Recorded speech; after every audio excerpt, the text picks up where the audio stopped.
In about another couple minutes and give her a chance to get in and Judge Ross to come back.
Town board meeting together.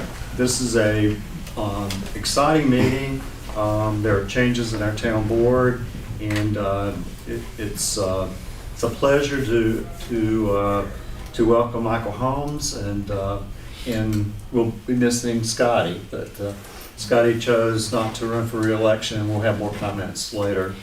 Michael Broderick will be here shortly. He was coaching a basketball game, and he will be here momentarily. The coach was out, and as most school personnel, they got to multitask. Is that correct? So I'd like to call the meeting to order, and our Mayor Pro Tem, would you lead us in our invocation? Heavenly Father, we do give thanks unto you for all the things that you've done, knowing that you've done great and mighty things. Father God, as we sit to dispatch the business of the town, we ask, Lord, that you would empower us with the wisdom to make great decisions for the town, that the people of our city will benefit from our efforts. In Jesus' name we pray, amen. And as I promised you last meeting, Scotty, you will have a role in this meeting. Can you lead us in the Pledge of Allegiance? I pledge allegiance to the flag of the United States of America and to the republic for which it stands, one nation, under God, indivisible, with liberty and justice for all. And Scotty, while you're standing,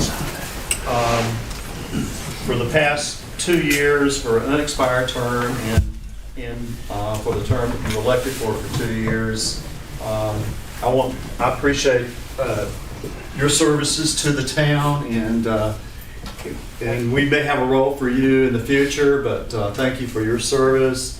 So in honor of your service to the town of Princeton, presented to Scotty Brown, in honor and gratitude for your unselfish service as town commissioner that will have an impact on the community far beyond your service, May 6, 2019 to December 16, 2021. That probably should have been the 6th, but we're okay with that. Thank you. Thank you very much. Appreciate it.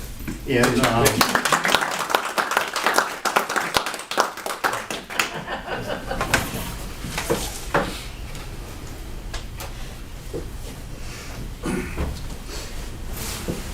next on our schedule is comments from the mayor and commissioners, and this will be your opportunity to speak, Scotty. I just want to, serving on this town board has been an honor for me. There's been a lot of challenges, but they have become opportunities. The first challenge I had was the state almost shutting down our waste treatment plant back in 2001. And from that, we were able to get grants to basically pay for a brand new plant with a little bit of loan. We got money from the Rural Center, money from USDA, but along with that came a lot of grants. And there's been other challenges, but we've made opportunities out of those. For the past 5 years, we've been unfortunately having a lot of flood issues in our town. Part of that may be dealing with changing weather patterns, but it's not just from hurricanes. We've been having 5 to 8 inch flash flooding, and some of them occurring in less than an hour. But we hope to see some improvement in that situation. You're already seeing the work downtown, and as Mr. Clayton will go over later, we're close to putting the other projects out for bid. The General Assembly did award us $750,000 for flood mitigation and other projects, including the southern part of the town, Beaver Dam Creek, in other areas, and overall improvements in our drainage system. So as challenges occur, we try to meet them with funding and to improve the quality of life in Princeton. And I see that tonight, and I also encourage that we will continue that progress in the endeavors that we work on in the future. So I'm excited about the next 2 years, and look forward to meeting our agenda and moving our town in a positive manner. Does any commissioners have anything to say at this point? I'd like to say, with all the downtown drainage work that's been going on, it's been an inconvenience for a lot of people, traffic flow. We see a lot of dust and dirt, and, you know, people's lives are disrupted. We had the water turned off for hours downtown and all over town. But overall, I'd like to thank the townspeople for being really patient, because I think even though it is an inconvenience, most people are just happy that they're seeing progress, and it's a minor inconvenience for the years of improvements that we'll have after this. So we'd like to thank the townspeople for their patience. Everyone I talked to, it's been, yeah, it's aggravating, but we know it's for a good thing. So, you know, that's nice. And the other thing I would like to mention is former Commissioner Susan Watson lost her dad this weekend, and just would like everybody to keep her and her family in their thoughts and prayers. Mr. Elton Parrish was in his early 90s and was a really outstanding member of Johnston County, and I'm sure that their family is going through a lot now, but he lived a good life and he was a good man, and they got a lot to be proud of. Just like to say briefly, to echo some of what had been said, and I said it a couple weeks ago. Whenever you walk outside, you hear hammers, you hear noise, you see dust flying. But it's all Princeton getting bigger. We're getting the improvements that we have asked for and waited for. So with that, thankful for everyone for all the work that have gone on just to make this happen, and for the work that the staff is will continue to do. Thank you. Excuse me. So I just want to say thanks to everybody for welcoming me on the board and working with me and making it as easy as it could be for me to sit in this chair right here. I was unqualified when I got here, and I feel like I can actually do it now. So it's about time to move on, right? So, but we have a great staff that supports the citizens and the town. And man, we couldn't do it without you guys, for real. And I mean that.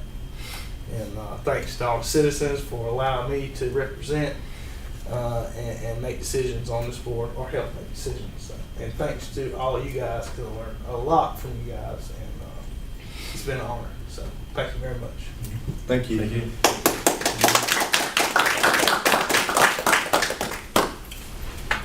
Next on our agenda is to adopt our agenda. There are two items that need to be added to the agenda, and actually Mr. Clayton will be helping us with these items. But one is a resolution, I will call it 14A, resolution to US 70 I-42 corridor, and the next item, 14B, is consideration of payment to Charlie Williams for a ford, which will be on the ditch behind the Little League Park, which is where most of the major water goes through the southern part of town. And you've got information on that in the resolution on your table, but can you make sure that Tyrus has got that information? I'll give you my copy. He did. Okay. And we are almost, is there a motion to adopt the agenda as with the changes? There is. Okay, is there a second? Second. Motion made by Commissioner Martin, seconded by Commissioner Rose. All in favor, raise your right hand. All opposed, motion passes unanimously. And is there a motion to adopt our minutes from the November 2021 meeting? There is. Motion made by Commissioner Martin, seconded by Commissioner Brown. All in favor, raise your right hand. All opposed, motion is unanimous. And it's my honor to present Judge Addie Rawls, District Court Judge, and we have been friends for 20 years, perhaps, or ever since you started in the District Attorney's office. Much longer. Almost 32 years now. But she has served Johnston, Lee, and Harnett County well, and she was promoted to the bench, and I thank you for your service and your service tonight.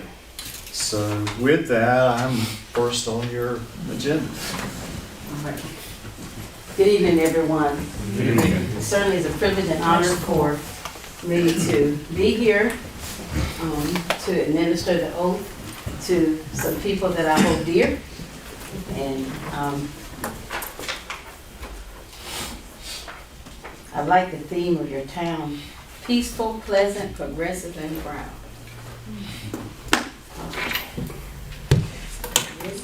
You place your left hand on the Bible, raise your right hand, and repeat after me. When I say I, you say your name. I, Donald B. Raines, I, Donald B. Raines, do solemnly and sincerely swear do solemnly and sincerely swear that I will support that I will support the Constitution of the United States, the Constitution of the United States, that I will be faithful that I will be faithful and bear true allegiance and bear true to the allegiance state of North Carolina to the state of North Carolina and to the constitutional powers and to the constitutional powers and authorities and authorities which are or may be established which are or may be established for the government thereof, for the government thereof, and that I will endeavor that I will endeavor to support, to support, maintain, and defend maintain, and defend the Constitution of said state, the Constitution of said state, not inconsistent not inconsistent with the Constitution of the United States, not inconsistent with the Constitution of the United States, to the best of my knowledge to the best of my knowledge and ability. and ability. So help me God. So help me God. I I, Donald B. Raines, do swear do swear that I will well that I would well and truly execute and truly the execute duties of the office of mayor the duties of the office of mayor for the town of Princeton, for the town of Princeton, according to the best of my skill according to the best of my skill and ability, and ability, according to law. according to law. So help me God. So help me God. Congratulations, Mayor Raines.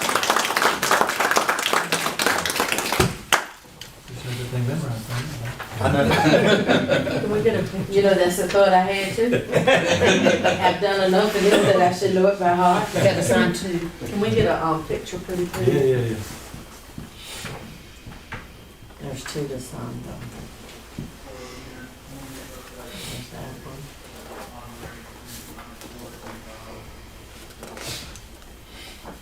This is your copy, and this is from the Johnson County Board of Elections, your certificate for being elected. And I'll send this one to the county. Do you need a copy? If you're in shape with Michelle to see if we need to spread it upon any minutes, I think we have. She's done it enough to know. You want a picture? Yes, please. All right. There we go. 1, 2, 3. Like we're all trying to. Oh, Good one. I was, I'll send you good. I'll just send you. I think,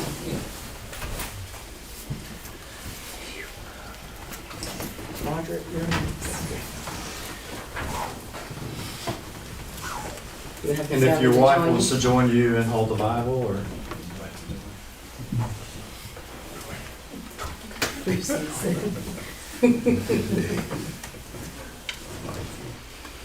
All right, if you would now place your left hand on the Bible, raise your right hand. When I say I, you to say your name.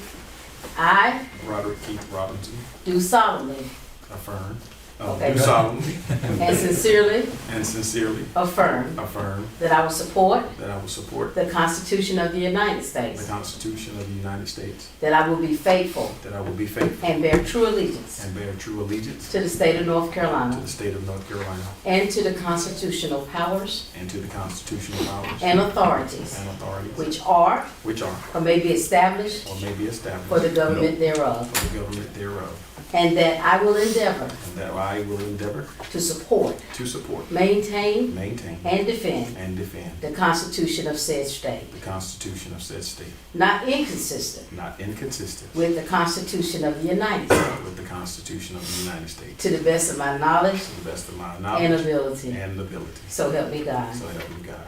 I Broderick Keith Robinson, do affirm do affirm that I will well that I will well, and truly execute truly execute the duties of the office the duties of office of Town Commissioner Town Commissioner for the Town of Princeton, of the Town of Princeton, according to the best of my skill according to the best of my skill and ability, and ability, according to law. according to law. So help me God. So help me And God. is this your solemn affirmation? Yes, it is. Congratulations, Commissioner. Thank you.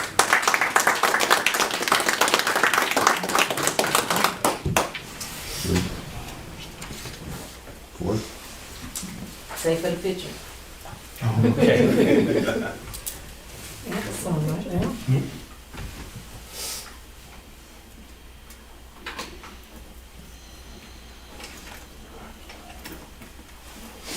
Okay, and sign right there.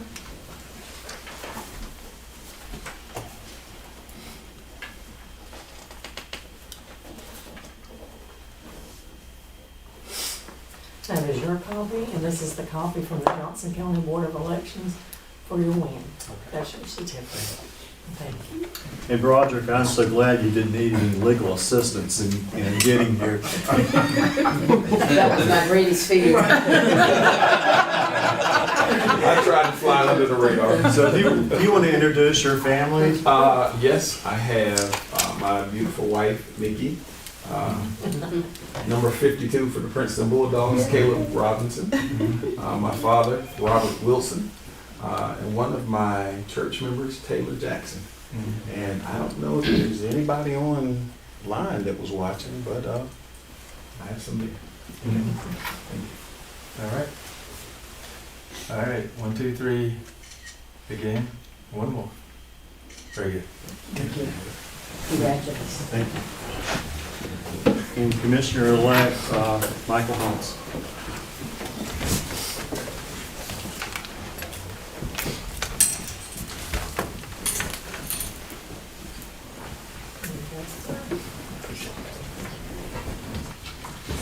Sure. When I say I, you're to recite your name and then repeat after me, please. I Michael E. Holmes, do solemnly do solemnly and sincerely swear and sincerely swear that I will support that I will support the Constitution of the United States the Constitution of the United States and that I will be faithful and that I will be faithful and bear true allegiance and bear true allegiance to the state of North Carolina to the state of North Carolina and to the constitutional powers and to the constitutional powers and authorities and authorities which are which are or may be established or may be established for the government thereof, for the government thereof, and that I will endeavor and that I will endeavor to support, to support, maintain, maintain, and defend and defend the Constitution of said state, the Constitution of said state, not inconsistent not inconsistent with the Constitution of the United States, with the Constitution of the United States, to the best of my knowledge to the best of my knowledge and ability. and ability. So help me God. So help me God. I Michael E. Holmes, do swear do swear that I will well that I will well and truly execute and truly execute the duties of the office the duties of the office of Town Commissioner of Town Commissioner for the Town of Princeton, of the Town of Princeton, according to the best according to the best of my skill of my skill and ability, and ability, according to law. according to law. So help me God. So help me God. Congratulations, Commissioner. I need you to sign. You got Yeah, two. right. You just sign both. Meet the stove.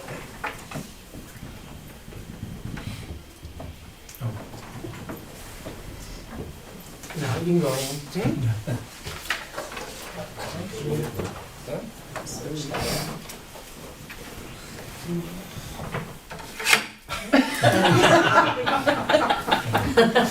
This is a certificate from the Johnson County Town Board of property. Election. There's another one over there. And both of There's those are another yours. one over there. Thank you.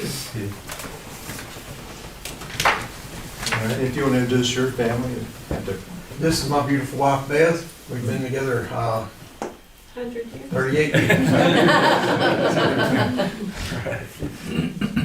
Very good. Thank you. Congratulations. Watch out. Congratulations. Thank you, sir. Thank you, Scotty. You want this? She never know. If I get another, what did I be? I didn't know Scotty Brown. Y'all have a good evening. No, that's Lisa. Thank you, Judge Addy. No, well, thank you for asking. Don't bother me a bit. He knows better, you gotta bring it. So it's time now for comments from the newly appointed commissioners, newly elected commissioners, and so which one wants to start first? First, I would just like to thank everyone for your support. Mostly, thank God for just allowing me to be able to have the ability to serve this town of Princeton, which I have been a part of for about 21 years. And I think at one point in time I was going to maybe just say I would be just a short term and done, but I fell in love with doing this so much that I said I'll run for this term, and I am so greatly appreciative and honored and humbled for everyone's support, and I, to the best of my ability, as I have affirmed, I plan to serve this town of Princeton to the best of my ability. So thank you. And Roger, I do want to mention that your plaque, you have now gone from a paper plaque to a permanent plaque on your. All right. See, you had me fooled for a while. We don't spend money, we're frugal.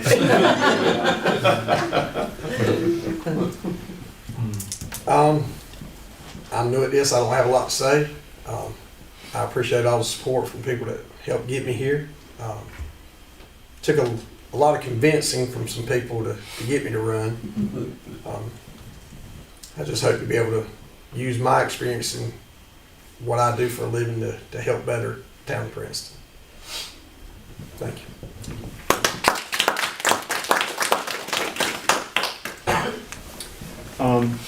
So it's now my time to appoint the commissioners to their duties, and like to reappoint Walter Martin to Police Commissioner, Mike Rose to Water and Sewer Commissioner, Michael Holmes to Street, and I'm going to add the language Drainage Commissioner, because that implies that you'll be the major contact for flood mitigation and helping us and working on our drainage issues. And I might add that we found a blockage because of Michael looking into some situations on Gurley Mill Road that was actually blocking 2.5 of the 72-inch drains under Gurley Mill Road before it goes to the railroad trestle.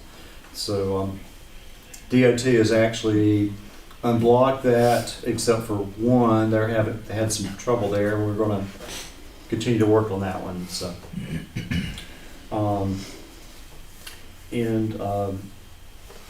Roderick Robinson would be Administrative Services, so you'll work with the town board and financial matters and working in that arena. And next appointment is the Mayor Pro Tem, and it's my recommendation that Mike Rose will be our new Mayor Pro Tem, but it will take the town board vote in that position. So there would need to be a nomination. I would like to nominate Mike Rose as Mayor Pro Tem for our next term. I'll second. Any further discussion? Have we changed the rules? It is my prerogative to nominate the mayor pro tem based on service and needs of the community. So we have a nomination and a second.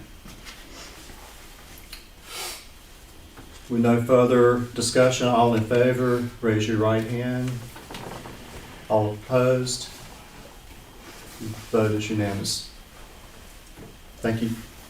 You want to comment? Well, I consider that it's a huge honor. I've been on the board now for 8 years, and like Scotty said, you come in and you don't know anything, but you think you do. And first year or so is learning how much you don't know, and since then I've been able to learn a lot. And like Scotty also said, with the help of the town staff, they make it a lot easier for us. And I enjoy being here in Princeton, living here, business here, grew up here, and it's an honor to be able to serve and to try to give back, and an honor to be picked as mayor pro tem. Thank you. Next on our agenda is report from the police chief.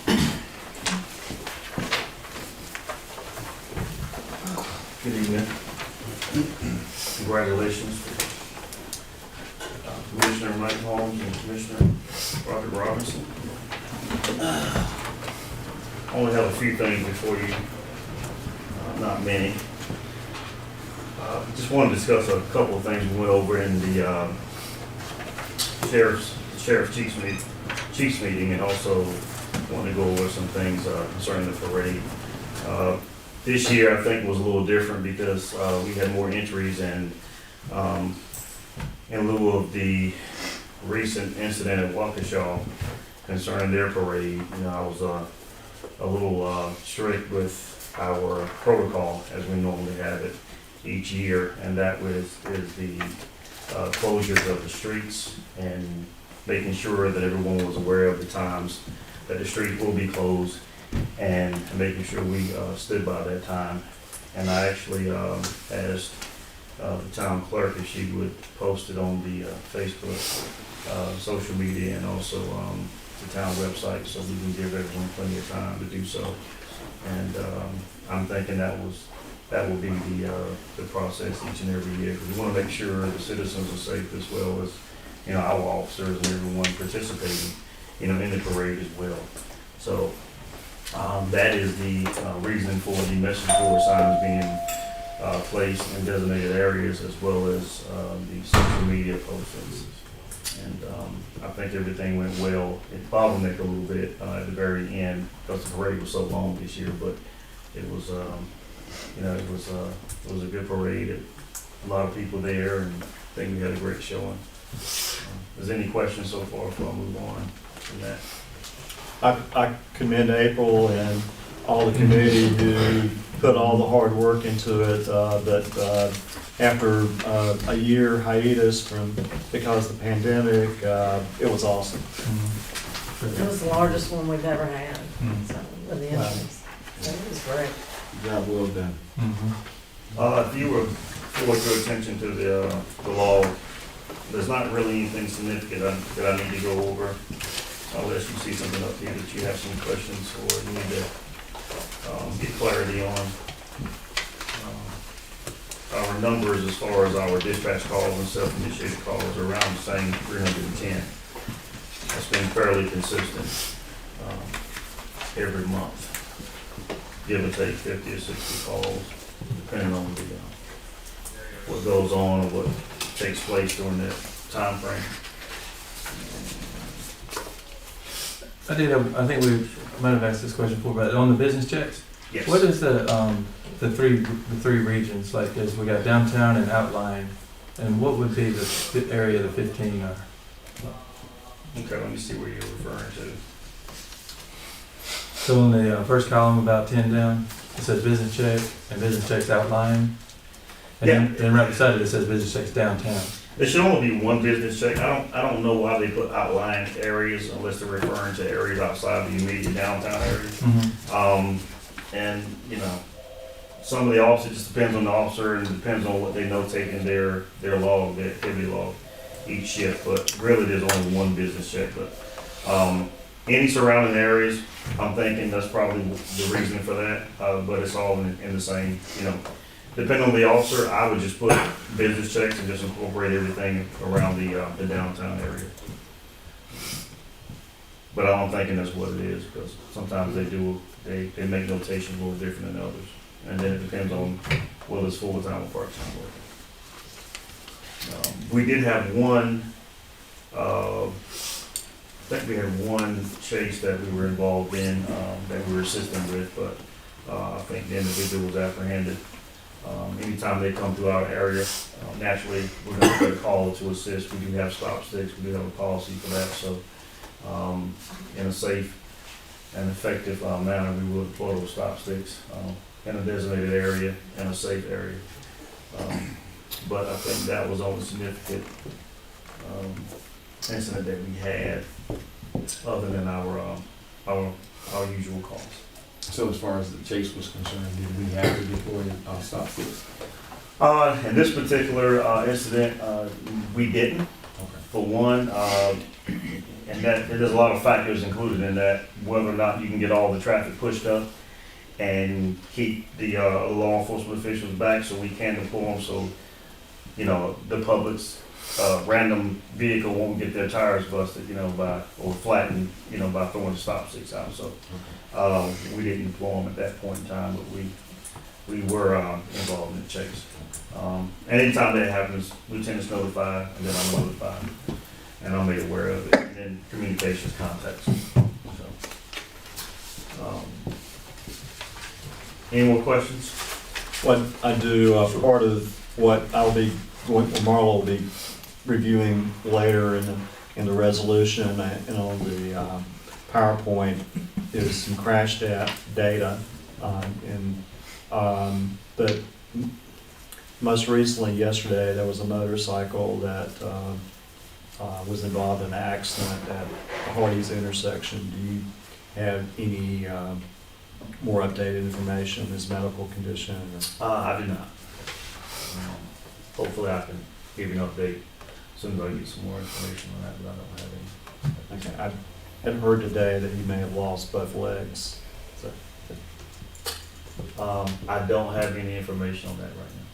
okay, but it was a serious wreck. I do have one quick question, Chief.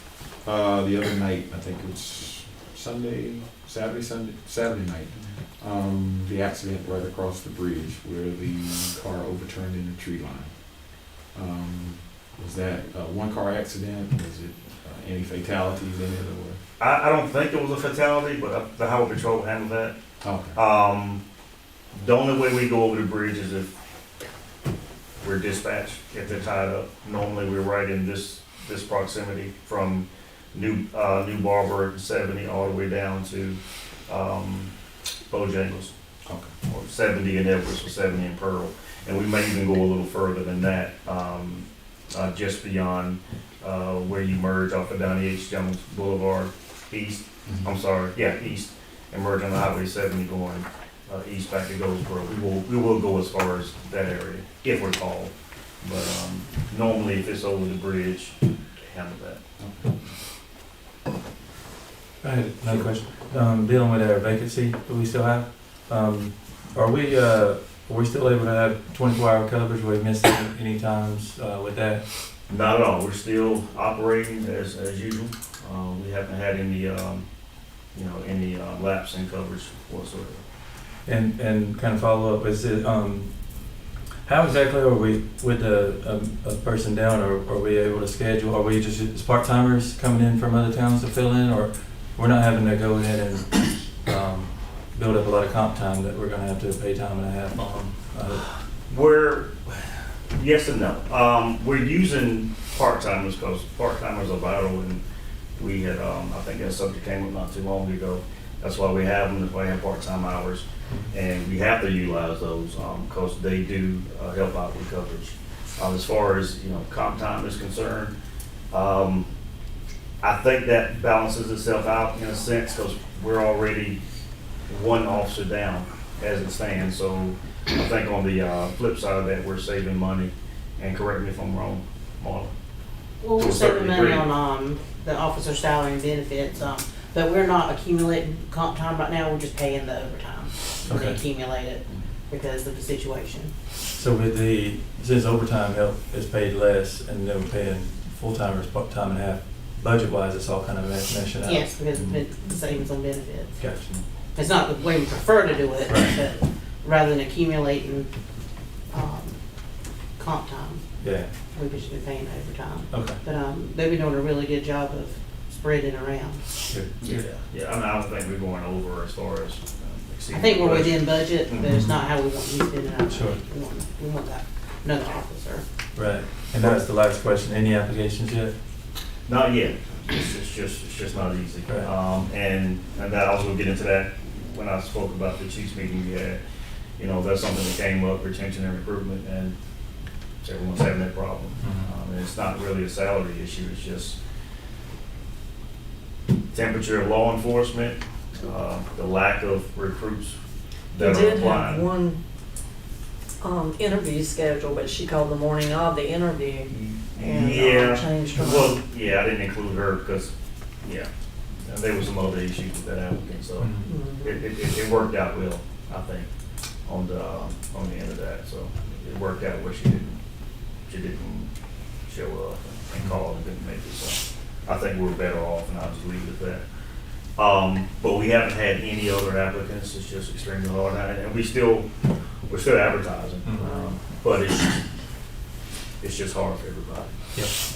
And I don't know when, you know, it will change. I don't know when, the retention and recruitment side of it was gonna change. I don't know when people are gonna start filling out applications. I don't foresee it anytime soon because, again, you know, people rather go down the street and get paid $15, $16, $17 an hour than put their life on the line and be ridiculed. Mhm. And that's what it all boils down to. They just would rather not get themselves in any trouble by doing their jobs, and that's the consensus of most people. Mhm. So, anything else from Talked with the sheriff on Saturday, and their salary is much higher than ours, and I think he's down 6th, and they don't really have any prospects. Yeah, we talked at the Chiefs meeting, and more or less the same type of conversation we had. I mean, it's not just us, it's everyone. Now, it impacts us more because we're already a small agency, so when we're down one, that's like being down 4, well, 2 or 3, in a sense, because one is vital. We still can operate, we still can function, but it impacts us more than it would a larger agency like the sheriff's office or, Smithfield or something like that. Because they have a large number of officers as it is, so they can improvise, whereas it's hard for us to. I just kind of wanted to give everyone an update on the new jail. We discussed that. Not that it will directly affect us, but they are somewhat over their required number of inmates they can have. April 2022, the jail is supposed to be completed. They should have 467 beds. The sheriff's office and the magistrate's office will be moved or completed March of 2023. It's being constructed now as we speak, but it will be completed actually the year after the jail is actually completed. So I think they're going to have 100 beds at the old jail, and that's just to be used for court dates and first appearances and things like that. But I think the sheriff said they had maybe 38 inmates that are housed in Wayne County at their NX jail. So they desperately need that jail. So I guess the sooner the better. Other than that, I don't think there's anything else, unless anybody has anything that needs to mention. I met with a candidate, a state Senate candidate last week, and you know, we just discussed, you know, some of the issues that are you know, surrounding a lot of the agencies, and a lot of the chiefs, you know, have concerns regarding retention and recruitment, and also, you know, we discussed grants and things of that nature. So I think she was just trying to get a feel of where we were, and, you know, if there's anything that she can assist with. But she did speak to some other agencies as well. So, any comments, concerns, questions? Thanks, keep recruiting. Chief, before you sit down, there's a couple of things that I wanted to inform the board about, and they might want your input on it as well. Sure. Chief completed his bachelor's degree a couple months ago. He's not going to go to our Christmas party this week because he's going down to South Carolina to walk for his graduation.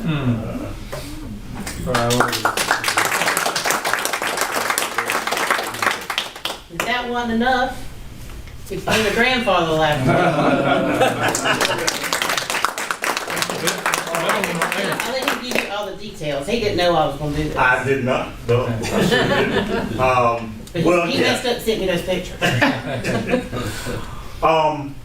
The 26th, I think the day after Thanksgiving, which my daughter had been pregnant, and I didn't tell them all about it. It's just one of those things where, I don't know, I guess I'm just a little different, but she was born in at Biden Hospital. She had to be airlifted. My daughter did from Goldsboro, from UNC Wayne Memorial, because she had some other medical issues. But, you know, thank God the pregnancy was successful, the delivery was successful, and I have a beautiful granddaughter. So I am officially a grandpa, so I am joining the club now. So you have to share a name and the weight and all that. Work with me on the name, because I still cannot pronounce it. It's Amalia, I believe. Anissa. Anissa is the middle name. And my daughter's still trying to help me out with that, because I have not figured out exactly how to pronounce that name yet, but I'm just gonna give her a nickname and be done with it. So, but yeah, no, you got me on that one, Marley. So, but yes, that's, those are the two highlights. I would say my granddaughter is the biggest highlight of the two. But yeah, I would love to be with you guys on Friday, but I do have to, I plan on being at my commencement on Friday, and I just have quite a few things going on with that, and then I'm about to start my master's program, so I've been quite busy lately, but yeah, so I'm grateful and thankful. Thank you. Congratulations. Congratulations. Wanted to mention that on list persons to be heard. Yeah, I'm fixing to. Okay. Yeah, our agenda does not have persons to be heard, and our fire chief, Randy Jones, is with us, and I want to recognize you, and if you want to come before us, certainly you're welcome. If you don't mind me pushing in just for a moment. Okay. I appreciate the opportunity to speak, and congratulations, gentlemen. And I apologize for not being here last meeting. I failed to put that on my calendar, and I thought about it Tuesday morning around 10 o'clock. A little bit late, but I wanted to share with the town that effective February 1, the ISO rating, which is the way that the insurance premiums are decided based on homeowners and businesses, will go from a 5 to a 3. Which doesn't really affect homeowners that much that are already an existing 5, but it will affect businesses from a 5 to a 3. But this is not effective until February 1, okay? The second thing is that all of the locations outside of the city limits that have a hydrant within 1,000 feet will be currently a 5. They will be going to a 3. The benefit to this is going to be especially on Massey Holt Road, Old Hinton Road, and also some areas out off of Princeton Kinley. Even if you do not have a hydrant now, If you're within 5 miles of our station, you will still be a 3, which means now you are a 9, which means that technically your homeowners could almost cut it in half. And that's a large portion of our district, happens to be 23% actually.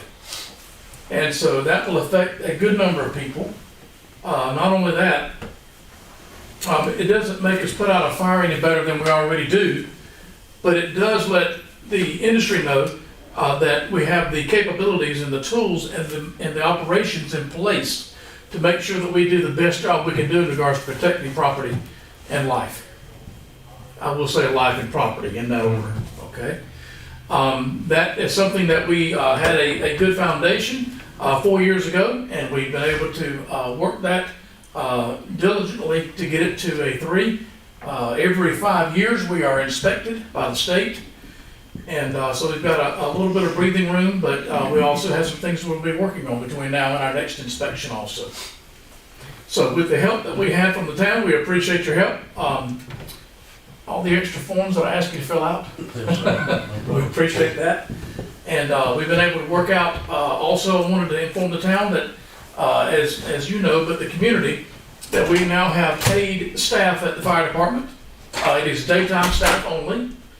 It will be, once we have a full staff, we want to do from 6 to 5 or 6 to 4 and then 7 to 5. We may even work out a schedule from 7 to 6. We'll have to play with that a little bit as it goes. We are doing, it's considered part-time, and it'll be daytime only, so you will see a lot more activity as you come through town at the fire station, and also new faces in regards to running fire calls during the day. But again, it's only during the daytime. The town has assisted us with that, and we're got that program up and running. I think 7 now have put in applications. That's correct. As the end of this week, we should have all 7 that have pulled at least 1 shift. And hopefully by the end of December, we will have between 10 and 12 total. That's our goal, so that we can work 2 per day. Right now, we have 1 per day for the rest of the month of December. And some days we have 2. But our goal is to work it out to have 2 per day when the program is fully staffed. And so I want to make sure that everyone was up to date. And if you haven't already been contacted by your insurance company, do so between now and February 1 in regards to your homeowners. It'll make a big difference if you're in those outlying areas for sure. Any questions? So we're going from a 3 to a 5? In your neighborhood, in our neighborhood, yes, sir. It would be from a 5 to a 3. Right. Yes. Mhm. And you should see that on your tax card when you get that in the mail too. So would it be a 3 in our neighborhood too? The entire town, yes, sir. Anywhere that there was anywhere within a 5-mile radius of the fire station is a 3. If you're outside of a 5 mile, you cannot be a 3 unless you're within 1,000 feet of behind. And did you say that insurance companies will be notified, or you have to notify yours and let them know? The insurance companies have been notified by the state of Okay. North Carolina, Okay. but they should be notifying their customers. But I would suggest that Follow up. everybody be proactive. Gotcha. Yes. In regards to a question, Commissioner, you asked about a wreck, I think on Sunday night. Yes, sir. That individual, there were 2 young individuals in that car. It did overcorrect, it appears, and rolled a couple of times. Ended up in the tree line, and both individuals walked away. And they were heading from Havelock to Durham. So we're not sure exactly what happened, but both were okay. That's good. And I do not have any update in regards to the accident on Sunday, other than what we saw when we were there. So I've already texted and tried to obtain information, but that's gonna be hard to get, to be honest with you. You may not want to read this at all. This is the latest crash test for 70 highway. It's not good. There are a lot of accidents. I will say that I did some research, and this probably will bear the same thing out because I got it from the dispatch communications in Smithfield. that we have a lot of accidents in our district on 70, and that's all the way from, I guess, Brownsville Road all the way to Bridges Road in Wayne County. Some of the worst accidents, and also a lot of the accidents are still occurring at stoplights. And that's a little bit disconcerting to me because I look at it as that's a controlled area. You would think it would be less, but not necessarily. It's about being cautious. It's about being cautious. You know, years ago, we would have an accident and you'd have two cars within 15 feet of each other. Today, we have an accident and one car is here and 100 yards down the road is the other vehicle. It's a different animal all the way around, so you just have to be more cautious. That's all. And Can I keep these or do I need to? you can keep them. Okay. You can read I'd like to them. review them if I could, and then I can bring them back. Thank you. They're your copies. Okay. On a good note, through Representative Bell, we were able to obtain $200,000 more dollars for the Massey Holt Road Right. water line. So And that will make a massive difference for the Massey Holt Road customers out there, both new and old, so looking forward to that. I have mentioned to Commissioner Rose in the past, and I think I mentioned it to the board here in the past, but I would like to request any hydrants that are placed in these new areas, or any hydrants that are replaced in our existing areas, be issued with the 5-inch Storks couplings. sorry. Quick coupling so that when we hook up, it's just one turn and we're done. And I'll be glad to get some information on that. So if you can keep that in mind as we go through the process. Most communities are doing that now. In fact, you get all the newly developed communities, those hydrants, you'll see those Storks couplings on those hydrants. So we You will. can email that to me, I'll be glad to get that to you this week. and I can share it with all the people that need to know it, and make sure I have it. Absolutely. Will we need to make a zoning amendment, or is that an open public thing, or can we just make a motion to amend? I mean, what? What he's talking about, the 5-inch coupling, does that need to be in our zoning ordinance? No, we'll just make that our standard in our, like, in our bid documents. Okay. When subdivision development and stuff like that, we'll just let people know that that's what they have to have. Gotcha. And most communities are doing that during refurbishing and replacing and adding. Thank you for everything. I have a call I have to run. I'm on duty tonight, so All right. thank you for your time. Thank you for letting me push in. Okay. Thank you for working with us. We appreciate you guys. Thank you. Thank you. Paul. Next month. We didn't know there was elections. Thank y'all for coming. Next is our maintenance utility department. Good evening. Public Works, Chad Thompson. Yes, sir. Congratulations, everyone appointed and reappointed. Hope everyone's doing okay, had a good Thanksgiving. Other than what's in your packets, I don't have much. As y'all can see, we did manage to get the Christmas lights up last week, and got all them working. We had 4 we had to, do a little wiring on the poles, but we did, got them, working last Friday. And the other thing is this month has been real busy with, the construction downtown. Assisting Jimco with the shut-offs, where they can run their drainage over our, water lines. They're having to lower, and assisting them as well with, sewer drops, where they're going over sewer services and water services. We're having to drop right much of that. So that's basically what this month has been consisted of. A lot of downtown work, helping them. So, but other than that, that's all I have this morning. This evening, other than what's in there.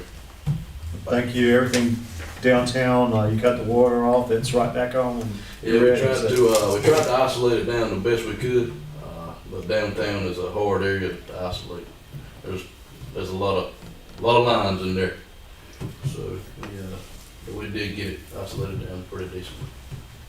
Thank your whole department. They've been working really hard. Yes, sir. Thank you. Next is Dr. Paul Brother with the University of Mount Olive presenting the Trojan Alliance Partnership Scholarships.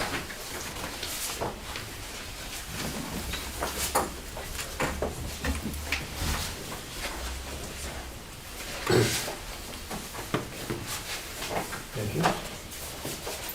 Thank you, sir. And Marlon, you get the special one. Thanks. Well, a football player left, but I wanted to congratulate the town. His dad's here. I wondered with all the billboards up, what's going on? And are they still in it? No, sir, we lost on this past Friday. Georgia lost too. Yeah. Thank you very much for letting me be here. Marlon, thank you for getting me on the schedule. And thank you, Maureen, for letting me on here. If you look on the left-hand side of what I gave you, I don't want to take a lot of your time, so I did something I call in a nutshell. The University of Mount Olive offers a scholarship to the employees of partner organizations. In Johnston County, the county government, Selma, every town except for the city of Smithfield is a partner right now. The hospital is partnered with us, the community college, a lot of the big employers have. It's no cost to the township to provide scholarships for your employees to attend the University of Mount Olive. Some of the ways, just listening to previous speakers, you're trying to recruit people, even part-time employees, the ones that you're hiring to fill in slots on the police side, they would be eligible if you guys are willing to sign the application saying that they work for you. Our goal is to increase revenue, which is tuition, which is students. And we will do our best to do a good job educating them. We've got a pretty good president right now. And we've been around 70 years. And we've had pretty good directors of trustees. Your town administrator's a graduate. Yeah. Yeah. Earl Worley lives 2 miles from me. Is he still chairman? No, he's not the chair now. But he's in my Rotary Club, and I see him every Wednesday. On the reverse of the sheet I gave you is a list of the various programs that the university has.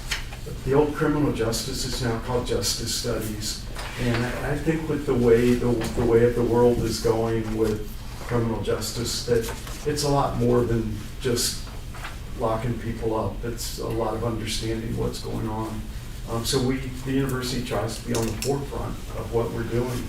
It may not be something that you all can take advantage of, but the Master of Science in Counseling, Behavioral Mental Health is something that the county government, we had 3 people apply just yesterday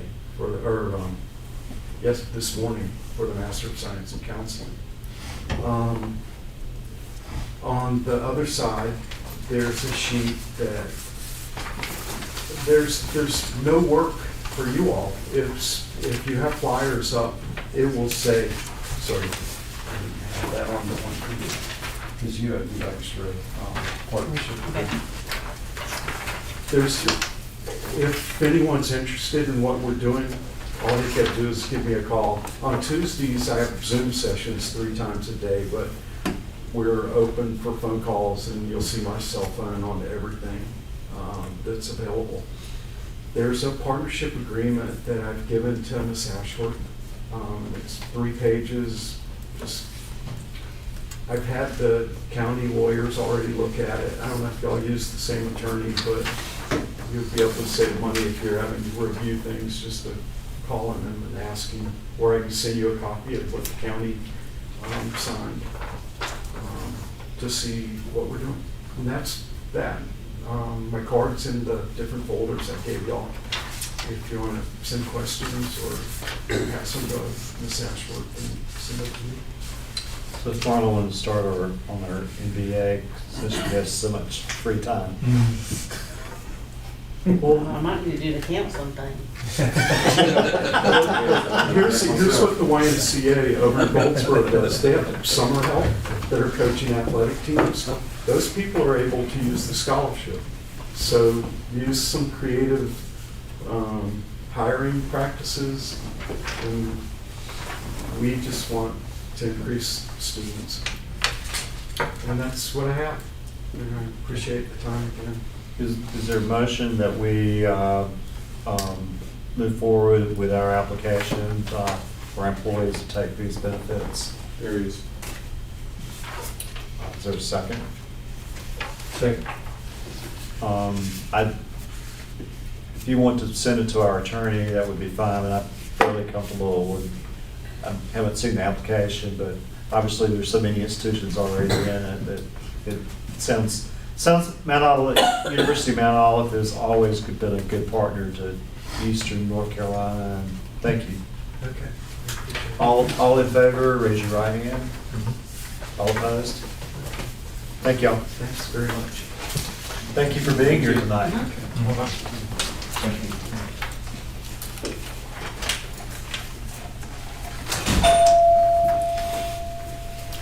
And Marla, do you want to go over our grant project ordinance for the Town of Princeton for the American Rescue Plan? This is a format that the School of Government came up with. And basically all it says all it does right now is we're not acknowledge the receipt of our funds, and that we intend to spend them as allowed, but we have not designated a project for them yet.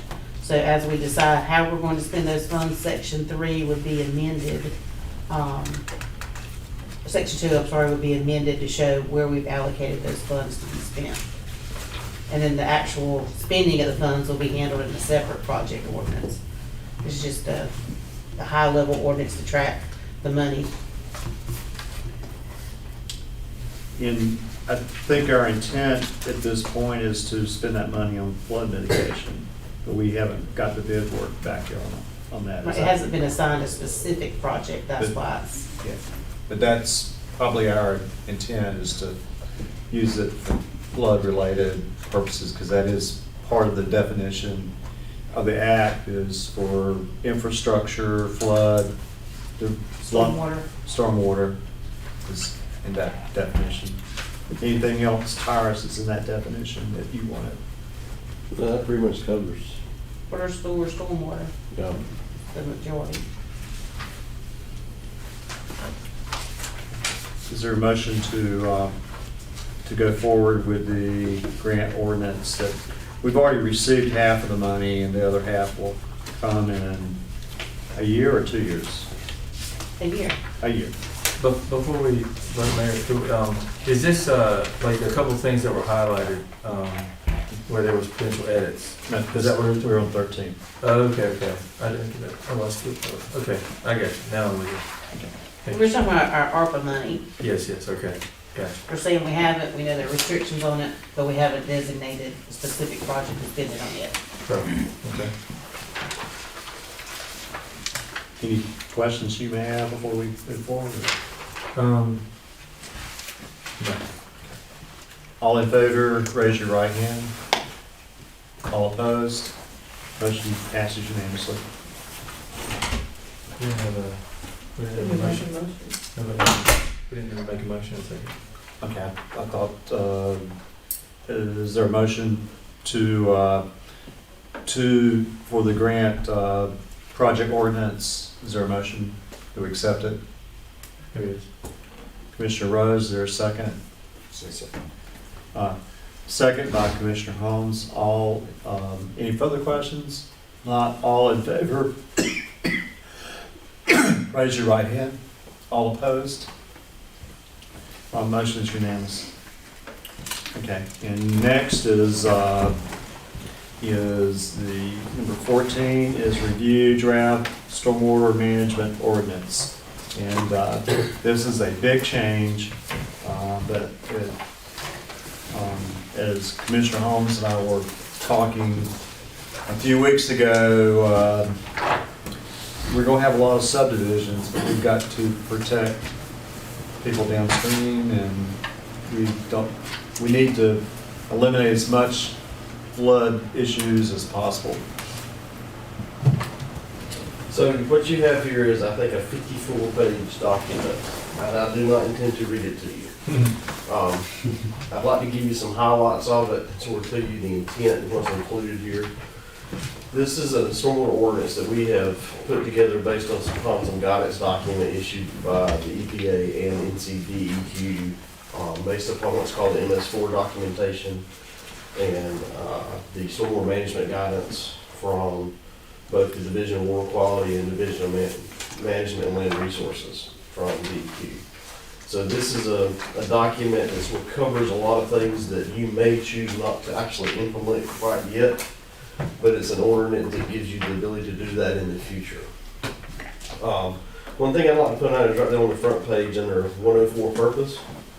And this is the main reason we really started down this road several months ago is you all are aware, the Town of Princeton has seen some pretty significant flooding over the last few years from either increased rain events or climate change, or some of this could probably be attributed to the increase in development over the years around town, in town, and even outside of town.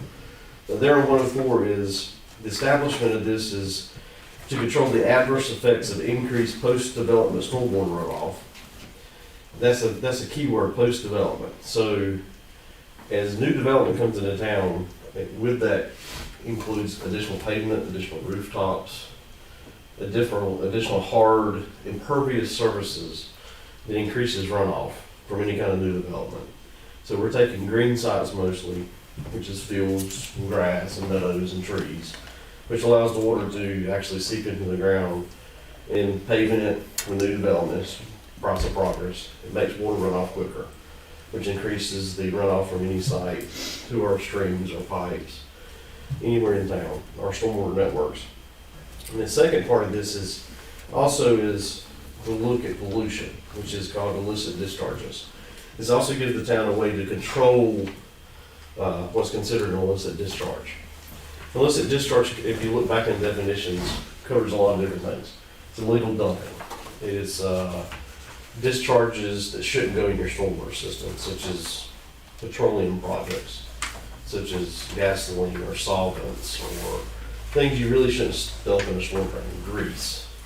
Also, it includes trash, things you shouldn't put in your ditches.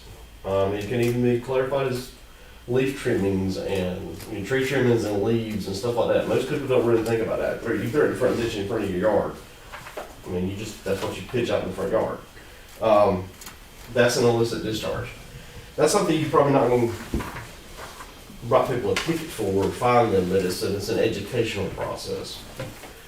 So the ordinance covers a lot of different things. It's going to put some regulatory processes in place, and it's tied to any kind of new development that's over an acre in size. That's a pretty well-established standard across the state of North Carolina.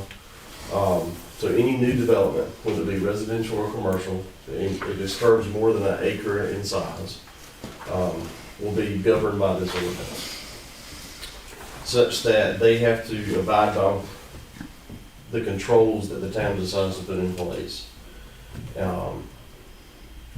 to regulate the amount of water runoff they have from those development. Basically, it puts the cost of controlling that runoff back onto the developer of that project. And that's where we think it should be.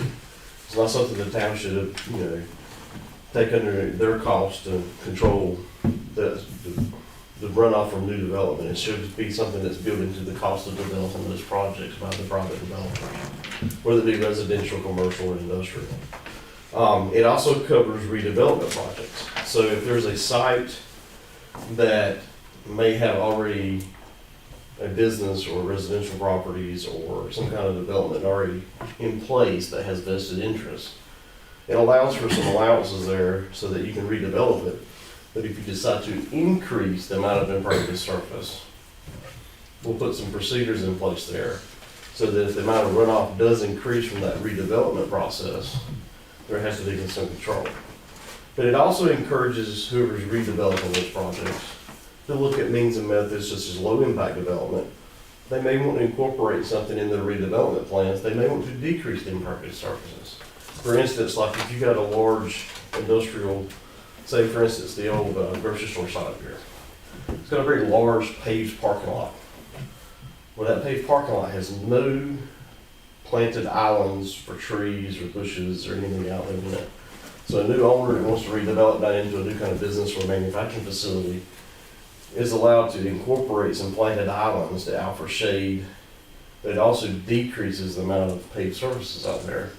They're actually, by redeveloping it and cutting some islands in there that allows water to seep into the ground, they're actually helping the system versus hurting it while redeveloping it, the existing non-usable piece of property right now. So there's some allowances in here to sort of encourage redevelopment of properties and show the benefit of how to do that. Also in here is sets up of how this will be administered by the town. So you'll have a stormwater administrator. Normally that is your town administrator or town manager in most cases. And they have the right to delegate authority for this program through staff members, consultants beneath them, and that's usually how it occurs. What will come out if the town decides to adopt this ordinance, the town will have to put together what's called a design manual for new development, which actually sets the standards of application processes, what calculations and attachments are required for a developer to turn in as part of their subdivision plans or development plans for the town to be reviewed. The town will have to decide on a application fee structure. I really highly encourage that. And then on the back end, after the applications and the plans are reviewed, calculations are checked, this is all be tied to, the way we got it written is it's tied to state standards. So it'll follow the DEQ's published stormwater management procedures, which is already set in stone. And as those are modified or changed, the ordinance will follow those set procedures for best management practices and stormwater conventions. After the projects are constructed, it also requires the town to actually have a procedure in place for inspections to make sure they're built properly, and then as built, the stormwater systems that may be incorporated into those new developments. So they're continuously updating your mapping, your stormwater inventory, so you know what's been added to the town systems. But a lot of this is, the intent of this is to sort of let the developer bear the cost of that procedure. So, in a nutshell, that's what the ordinance is intended to do, is to try to put us in a position so that we're not seeing adverse effects of growth going forward. It's to help us actually get ahead of the curve here. It's something that most of the towns and cities west of here that have seen a lot of growth have already gotten this in place in some form or fashion. Town of Smithfield has been doing it for probably 15 to 20 years. I know Johnson County's had a program in place for 20 years. And I wanted to say, those of you who went to the last county meeting when we were discussing money for our drainage and water line projects, we actually saw an engineer come before the county and say, we need this money to pay our fees to Smithfield for the impervious surface runoff. If you caught that. And, cause. For a county project. Right, it was a county project in Smithfield, it was the jail. But I thought that engineer did a really good job explaining to the commissioners why he needed the money for the project and that, cause I was listening because I had been introduced to it through working on this ordinance, but, I followed right along with what he was saying when he explained it to the commissioners. And I'm like, I gotta remember to tell them, we actually heard that, the ones that were there. The other part of this ordinance is it gives the town some teeth. It gives you the right to stop work, to issue fines. If there's an issue of non-compliance or where a developer or property owner's not adhering to the ordinance, where they're actually causing an additional mental effect to the overall community. There's some language in there to actually give you a means and methods to try to correct that through a proper procedure, very similar to the way your zoning ordinance is set up. So overall, the ordinance sets up the framework. What will have to happen behind this is actually a set of procedures and a stormwater management manual have to be created. Most of the time, you don't put that in the ordinance because the ordinance sure is something that sort of stands by itself, and you don't like to do a lot of modification every time. You like for the procedures to be changed and modified as codes and laws, the state change, while the ordinances were staying like it is, as long as it can, without having to do a lot of modification to it. We base this on knowing that eventually the town is probably going to come under what's called an MS4 designation because they are in Johnson County, and the population numbers of Johnson County is going to force you into an MS4 designation. Town of Smithfield and Johnson County as a whole is already under that. So we've included some language in there so that once the town eventually does come under that, so we're halfway through the races with that part of the process. We're actually working with the city of New Bern right now. They're having to go through a permit renewal. We're having to update their ordinance from 10 years ago. I had some of that language in there. The federal government's required, because the MS4 is an EPA designation, not a state designation, but it's a pass-through from the EPA through the state on stormwater NPDES controls. So, and then I've thrown quite a lot of technical language at you, but this also does not supersede any state law. So this is just a way for the town to help control their stormwater issues. At the same time, state law still stays in place. State erosion control law especially, that's something that any developer is going to have to abide by. And any additional stormwater controls that state issues will still be in place also.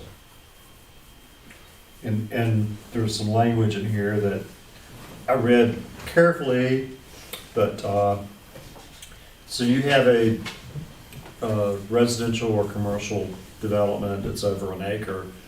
It means that you've got to escrow a certain amount of funds or have a homeowners association to maintain, if it's a retention pond or whatever means of wastewater system you've got there, and therefore the future owners of that property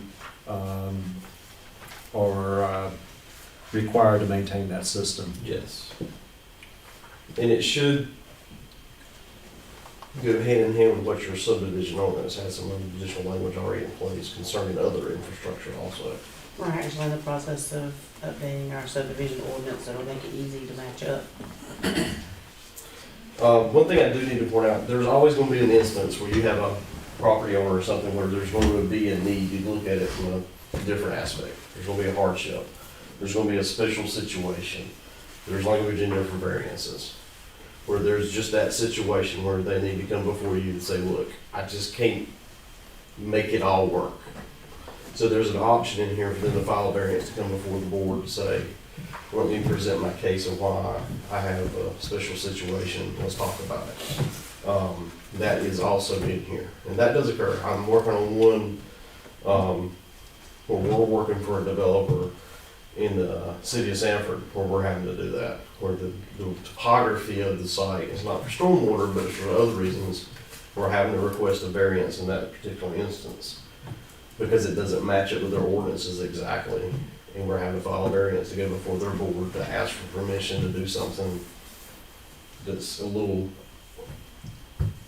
against our ordinance, but they've said, we'll talk about it, can present the case to us, and we'll make a decision. So there is some, it's not a hard and fast no for some of those situations where there is, potential for growth for the town, for a good business to come to town, but there is a reason why they need to look at a specific property of why they need to look at a variance for that particular project.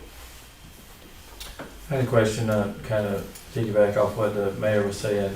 So some of our problems we've identified are from, like you said, lack of maintenance over time, ditches that were allowed to grow up, that aren't in our jurisdiction. So how do we address that was in the past? Is that addressed here? Things that were So with new development, if you'll flip over to section 4, which is about, I don't have page numbers, I apologize, about halfway through it. Part of this is setting up a maintenance program for structural stormwater controls. And a lot of that'll be, there'll be actually forms and agreements in the stormwater manual created. And look, that's not all going to be done from scratch. We're going to use example documents from other places that are easily formatted for Town of Princeton. Stormwater controls for B&B's best management practices, it's not just your ponds, but it's also the ditches and the pipe networks and everything else that connect to it that will serve a project. This lays out the maintenance requirements that'll have to go into place to make sure they're functioning. Part of that program is there needs to be an annual inspection done by a professional competent in doing those inspections for that development. A lot of the time that's a pass-through cost to that landowner. Either they can, this really doesn't lay out who that does. For instance, City of Newburgh, their program is they hire a consultant and they actually have staff members that does it on behalf of the city. Town of Smithfield, Town of Apex, they put that responsibility back on the landowner to hire that professional to produce that report that goes back to the city. And if it doesn't happen, of course, there's fines involved, maybe some other issues to make that happen every year. But what you're talking about are facilities that are developed under this ordinance? Under this ordinance. Okay. Did you ask about that, or did you ask about existing facilities that weren't done under this? That was my question, yeah. So, yeah, things that are already existing, is there anything that can address that? That's sort of the grandfather piece. Really, you can't retroactively make this ordinance apply to them. Gotcha. The only time that would apply if they do any kind of redevelopment, then it makes this ordinance apply to that property.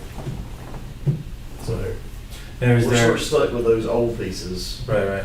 And trying to come up with solutions to that. And a lot of that's easements and property owner agreements and trying to make the best of what we can. So if let's say there are private property, ditches or drain fields and so forth, do we have easements? I mean, is this working easements that if they don't take care of it, that somehow the town can? Part of the plan review for common drainage controls on the new properties will make the requirement that they show in public drainage easement. And that's something we're already doing with the subdivisions in place now anyway. Okay. As part of the subdivision review. When the subdivisions have come in, the few that we've seen, is make sure there's a common easement in place for the stormwater structures. But there is if it is a completed project, there would be enough money in escrow or homeowners association that could assess the property owners if there was a maintenance issue. Right. And there's always you're going to do a tax assessment if you have to.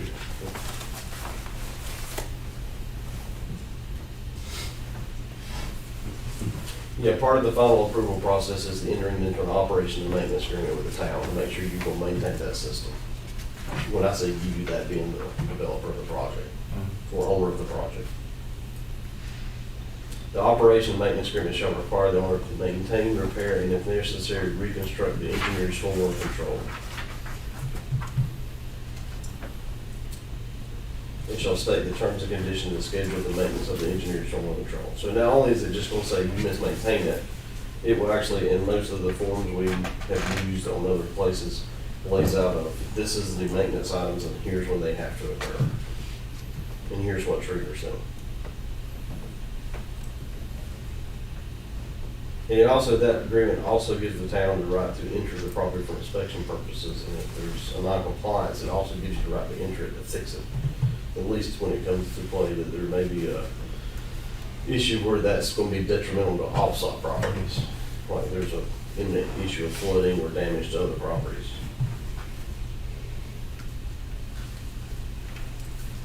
That's usually, and it'll be a recorded document that's tied to the final plat and final deeds of that property. Tyrus, if there's standards of a 100-year flood or 500-year flood, it's part of the standards here, and you have a excessive rain event like a hurricane that is above these standards, what happens? Well, we have to set a standard based upon general engineering practices usually for what design criteria we look at, what flood control we look at. If it's above that, you're looking at an act of God type of situation. You really can't control for that. If there's any kind of control in place that's going to at least have some impact on the downstream effects of that development. And that's all we can ask them to look at doing.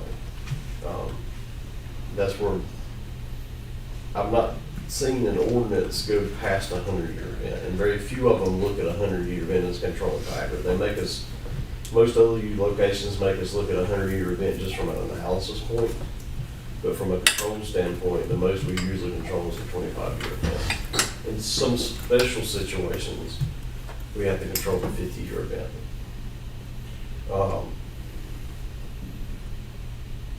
We can make them look at a 100-year event from an analysis point just to see what it does downstream. This is the first step. The ordinance is the first step, then we institute the actual policies and manuals. And that's something else we'd like the town to bless once we sort of get that together. But we didn't want to do a lot of work unless the town wanted to entertain the ordinance first. And we wanted to present this to you first. To make sure there's sort of an agreement that what we were trying to put together here was something the town wished to do. Does everyone feel comfortable with it, or got questions, or, it was a big assignment to read it. But, Yeah, a couple, if it's okay.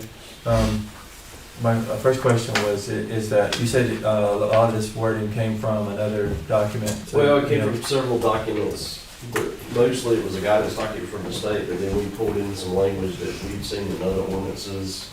And then we changed some of it, customized to what me and Marl and Matt liked for the town. So it was sort of a joint effort of what we wanted, plus what some examples we pulled from. Well, we saw some good ordinance language from other places too. Gotcha. And if we, so this is just kind of a preliminary, if we move forward, what was the cost of this document as opposed to, We didn't have a tremendous cost in it. I had to go back and look. We did it under the general number we were using. I'd have to go back and split our time out, but it was probably less than $2,000 worth of time. The next step of putting the design manual is going to probably be a little more than that. And we're not going to try to start from scratch. We're going to use the existing manuals that we have helped with and other places we are working with that have good manuals. We know that the developers and the towns or cities have had good luck with an already process in place. City of Newbern is a good example. We've had a long relationship with their program, and they're right in the middle of doing some updates to theirs. So they're doing a lot of work that we will be able to use. And they're more than happy to share it. I already had that conversation with them. Johnson County is a good example. They've got a pretty long-term program in place, and developers in this area already know that program. So if we can make it look similar as far as the project manual, the design manual, that'll go a long way for the locality. Hopefully, with the same developers groups, probably in the same geographical region. And so that's sort of our next step, is to start putting the next piece of the stormwater puzzle together. Is actually the piece that will show the details of how to file these permits once the ordinance is in place.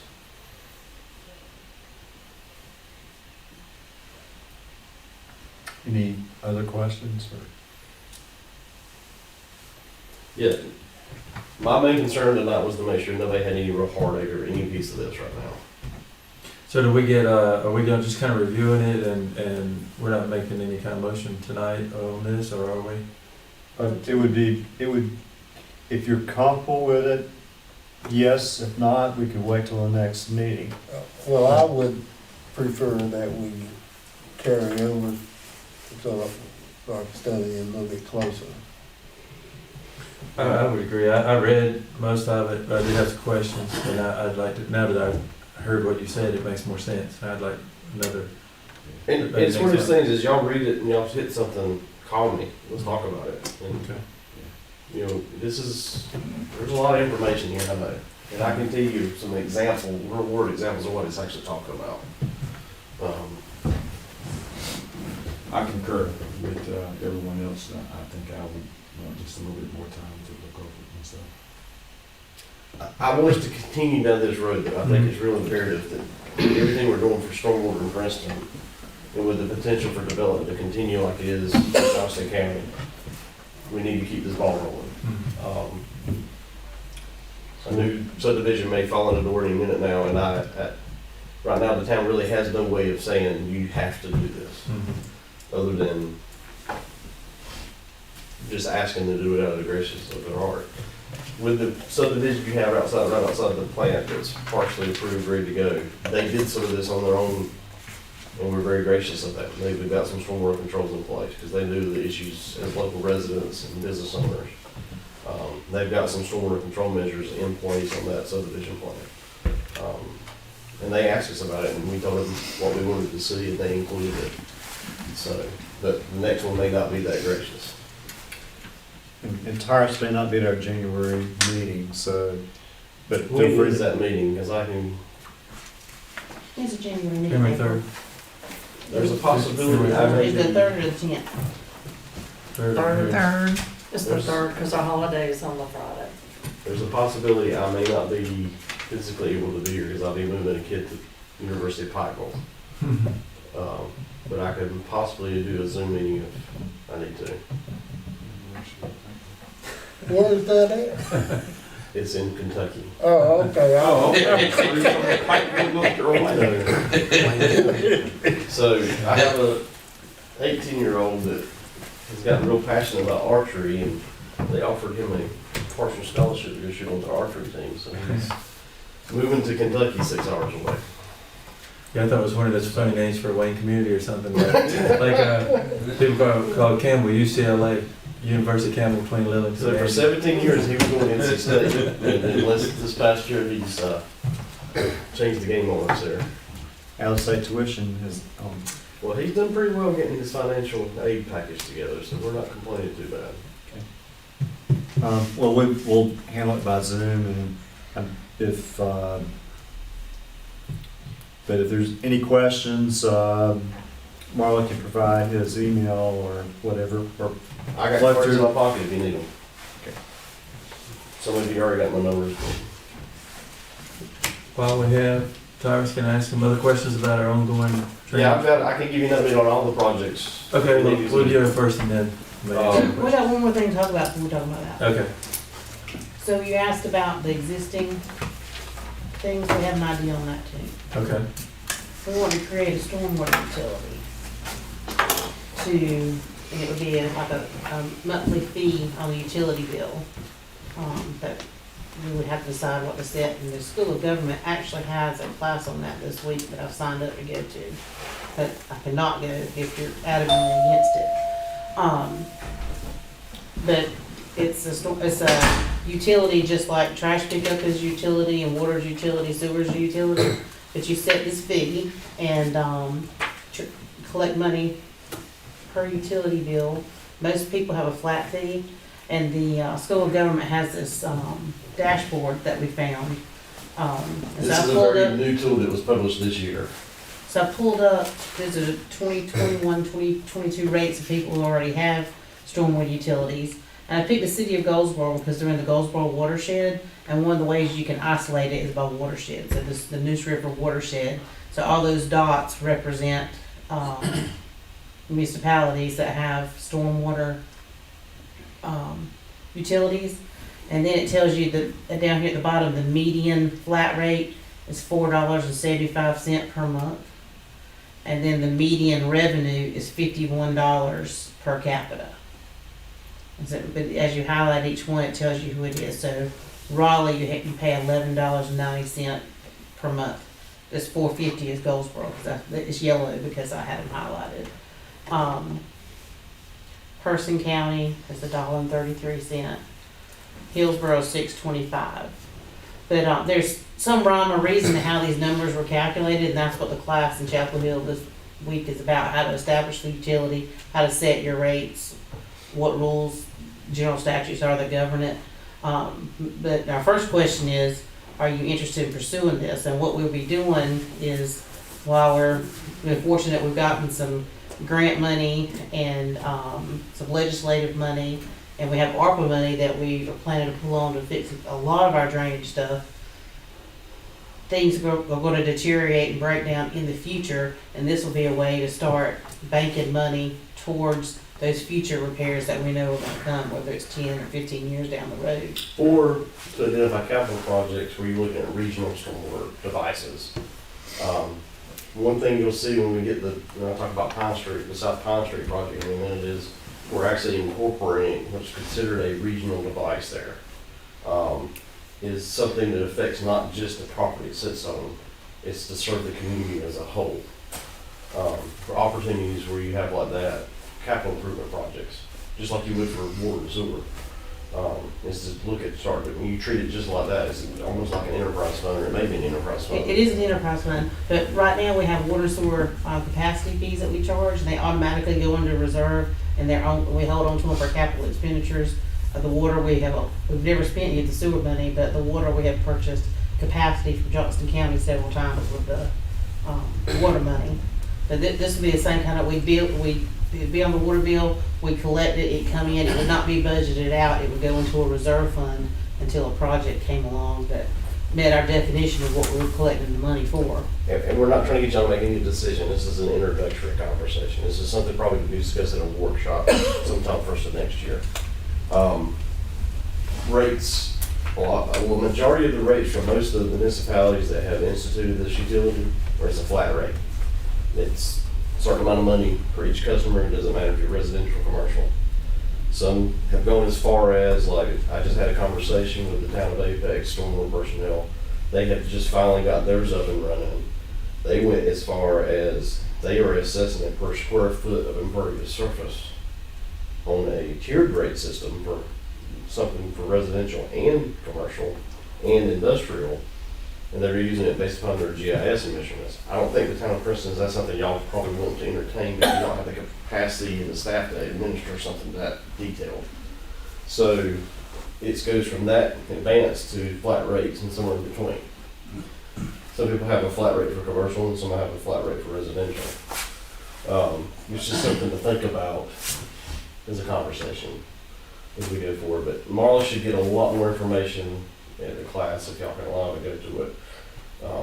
But it's not just for big towns anymore. A lot of small towns have instituted this utility as a means to dedicate funding towards stormwater improvements. And it's not there to maintain, it's there to help make things better. Is the intent there is. Are there any, on that comparison group you were going through, I mean, are there any Princeton-sized towns? Oh, yeah. I didn't. There might not be. Not necessarily in that watershed, but like the town I live in, Town of Irwin, which is very similar size to Princeton, we have a stormwater utility.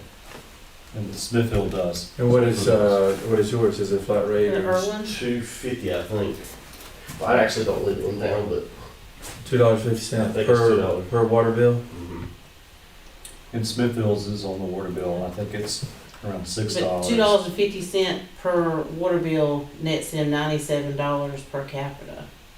But then you've got as high as like Kitty Hawk has, I think, $16, and Wilmington may have like $22.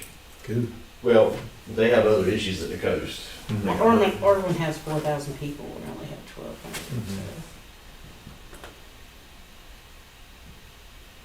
Mm-hmm. Well, I say similar size. Looking at Raleigh versus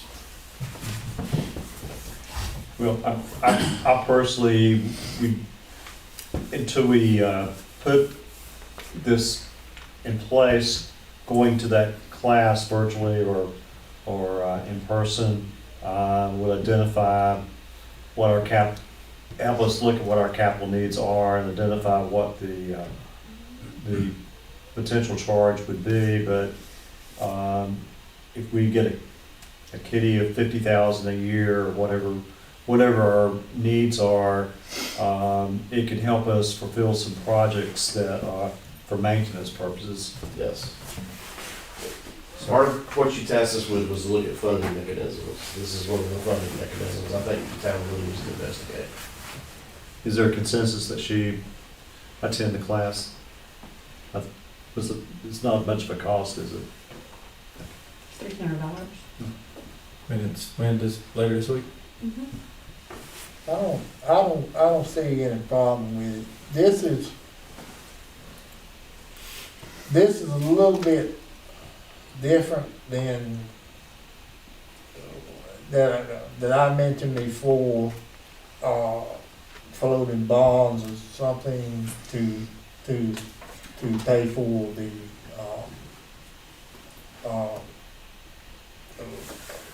flood issues. But this right here appears to be something that even that we can I think we can mold it and shape it to kind of do that same thing. Right. Yeah. But it was intriguing enough, and the opportunity, the educational opportunity came up. I wanted to know more about how they were structured and how people decide on their fees and things like that. I've been to 2 stormwater conferences since September, and there have been multiple sessions on stormwater utilities and the benefits of them, and that's one of the reasons this came up, and I shared it with Marlon, and it's something that's becoming, I hate to use the word, but it's becoming more of a trend, not just in North Carolina, but across the country. For something for especially smaller towns to start looking at. We thought it definitely needed to be brought to the board's attention as an opportunity to at least investigate. One thing you may want to do is just open up and show how many dots populate on the whole state, to show how many there actually are.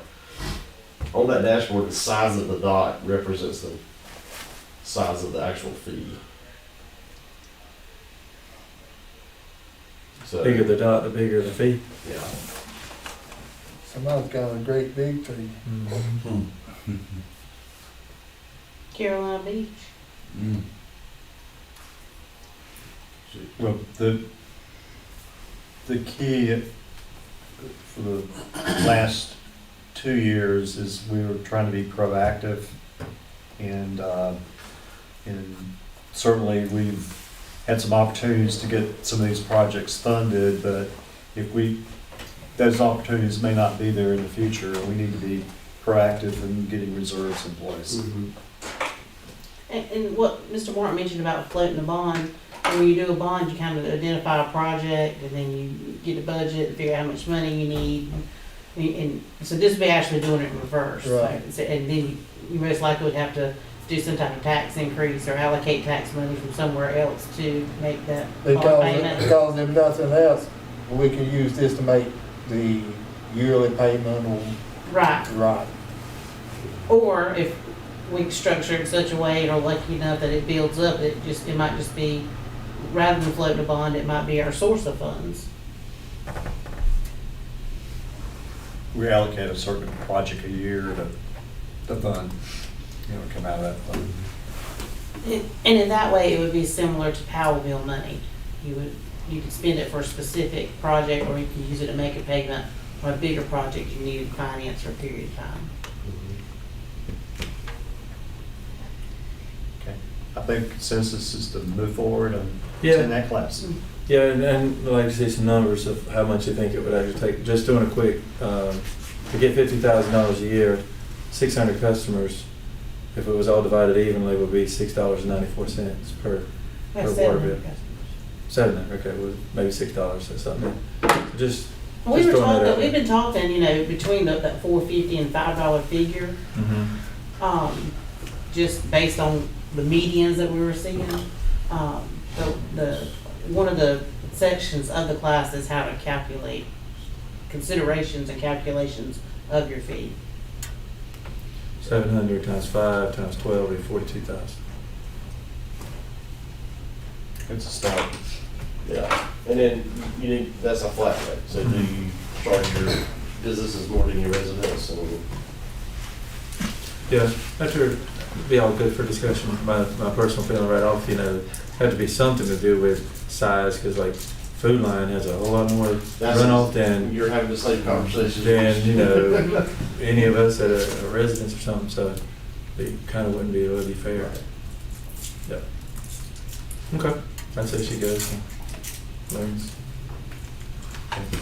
Then you wanna, So is that it for, or do you have more reporting? That was it for that line item. If you want to move on to 14A and B real quick. yeah, we'll and I do can that, and circle then we'll back. ask all the questions. Let's, take a lead right quick. By break. 5-minute break. So are you gonna give us an update on everything that's going on? Yeah, I'm going to take the two added agenda items, and then I was going to go over. I have my notes here, give me a second. I was going to talk about South Pine Street drainage project. I was going to talk about the two current active projects. Okay, that's good. That's what I.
She's got a PowerPoint that's part of this A draft.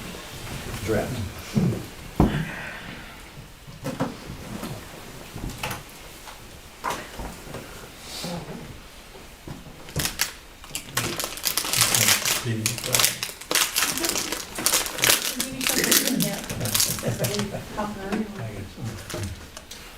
Has everybody read the resolution before?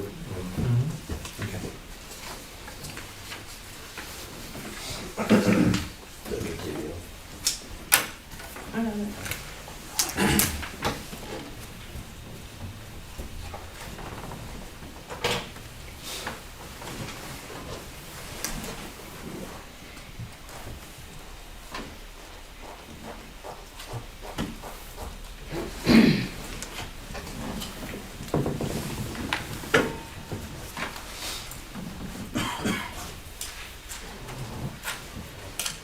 You ready to start?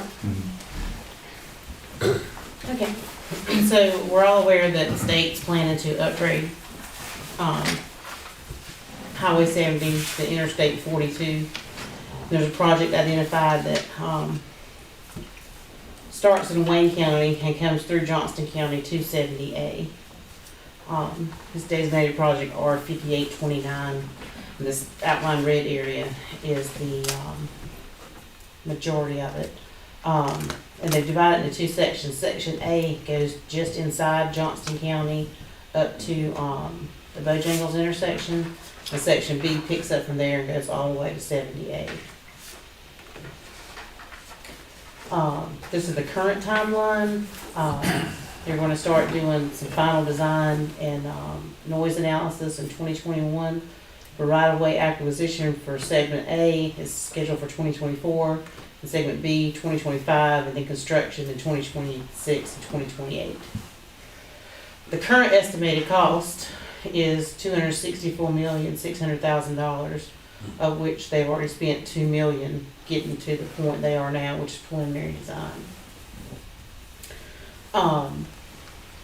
And we did choose, there was a couple of options we needed to pick from, and we chose for Pine Street, Rainsville Road to run under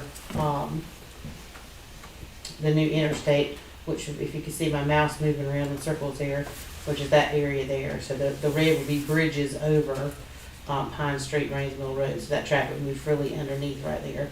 And this is part of Section D. We acquired some crash data from the DOT, and since from October 1 of 2017 to September 30th of 2021, approximately 4 years there have been 184 traffic accidents from the Wayne County line to 70A. There have been 5 fatalities and 89 non-fatal injuries. And I'll get more specific on that number. 184 divided by 4 years, that is a wreck a week. And over 4 years is more than one fatality a year.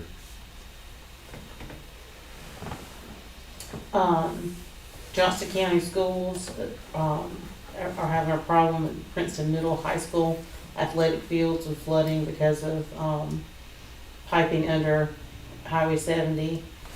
We're also having problems in the Azalea Drive area and in Eagles Crest. One of the things I could not do today was find an Eagles Crest flood picture, but I know we have one. So that's what the blank space will be a picture from Eagles Crest. Michael can get it. I probably have 100, but where they were sitting in my hard drive today, I just couldn't pull one up. And we've done a drainage study. The light blue area at the top is where we looked at Eagles Crest, and the red area over here where we looked at Azalea Drive, what it would take to improve the drainage there, and a lot of the improvement is going to depend on upgrades under current Highway 70, future I-42. And these are our estimated costs, $325,000 total for Eagles Crest, which of that, $275,000 would have to be in DOT right of way. And around Azalea Drive, about $800,000, with $650,000 of that being in the DOT right of way.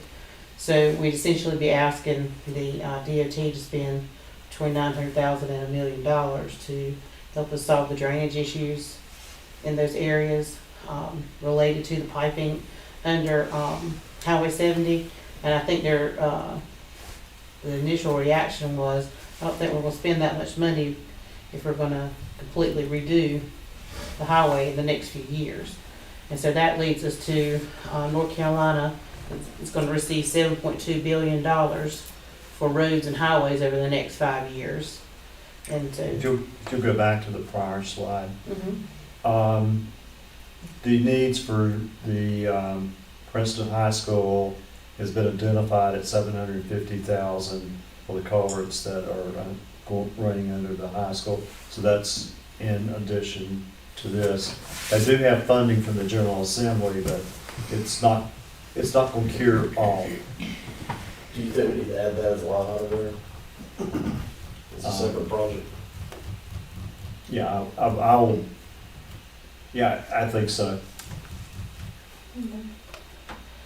Okay, $7.2 billion is what North Carolina's gonna receive in the next 5 years from the infrastructure bill for roads and highways. And so where we're at is working to get the Town of Princeton, Johnson County Public Schools, and Johnson County to come together to request that the timetable for that project be moved up using those infrastructure bill funds. Looks perfect. Just make a little tweak. Thank you. So the two tweaks are, I need a flood picture from Eagles Crest, and add in the improvements related to the school and their funding that they already have. So now, isn't there a change at Pine Street from what was originally proposed? Because I thought it was the intersection of Pearl Street where, Pearl Street changed, and it's actually gonna be similar to Pine, where, Edwards Pearl is underneath I-42, moving freely. And there'll be a diamond intersection there where the highway comes down. The only choice that's ever been at Pine was whether, the highway went under or over. so now the highway, because I thought that originally that whenever they got to Pines from coming off of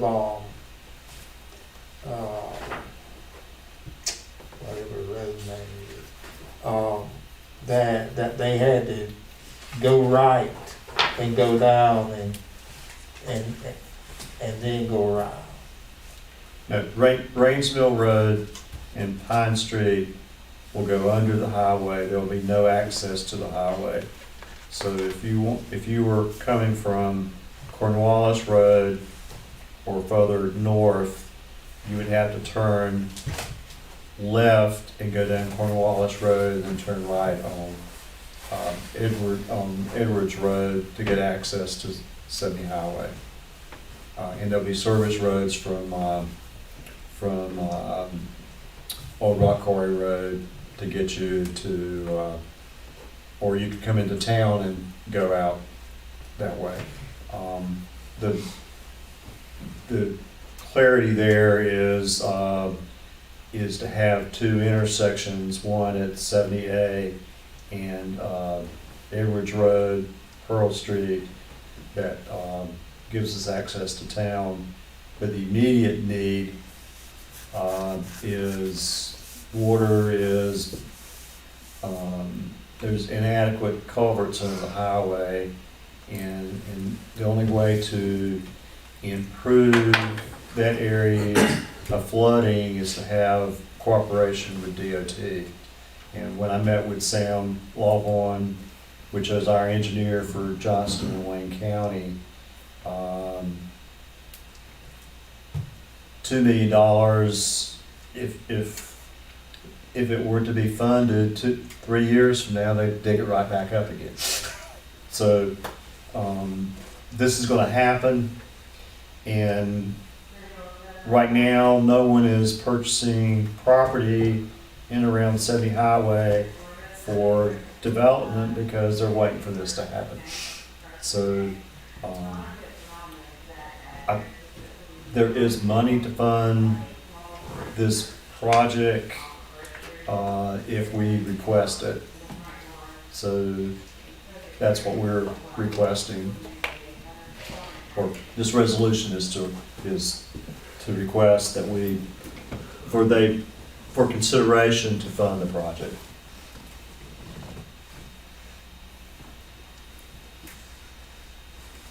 And we're gonna submit this to who? It would be US 70 Corridor Commission meets Thursday.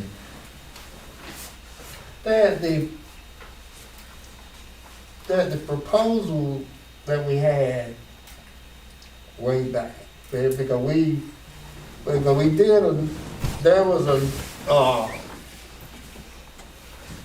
was another proposal that the mayor brought forth, trying to get the board approval. It's probably been over a year ago. That I'm trying to remember whether or not the board voted for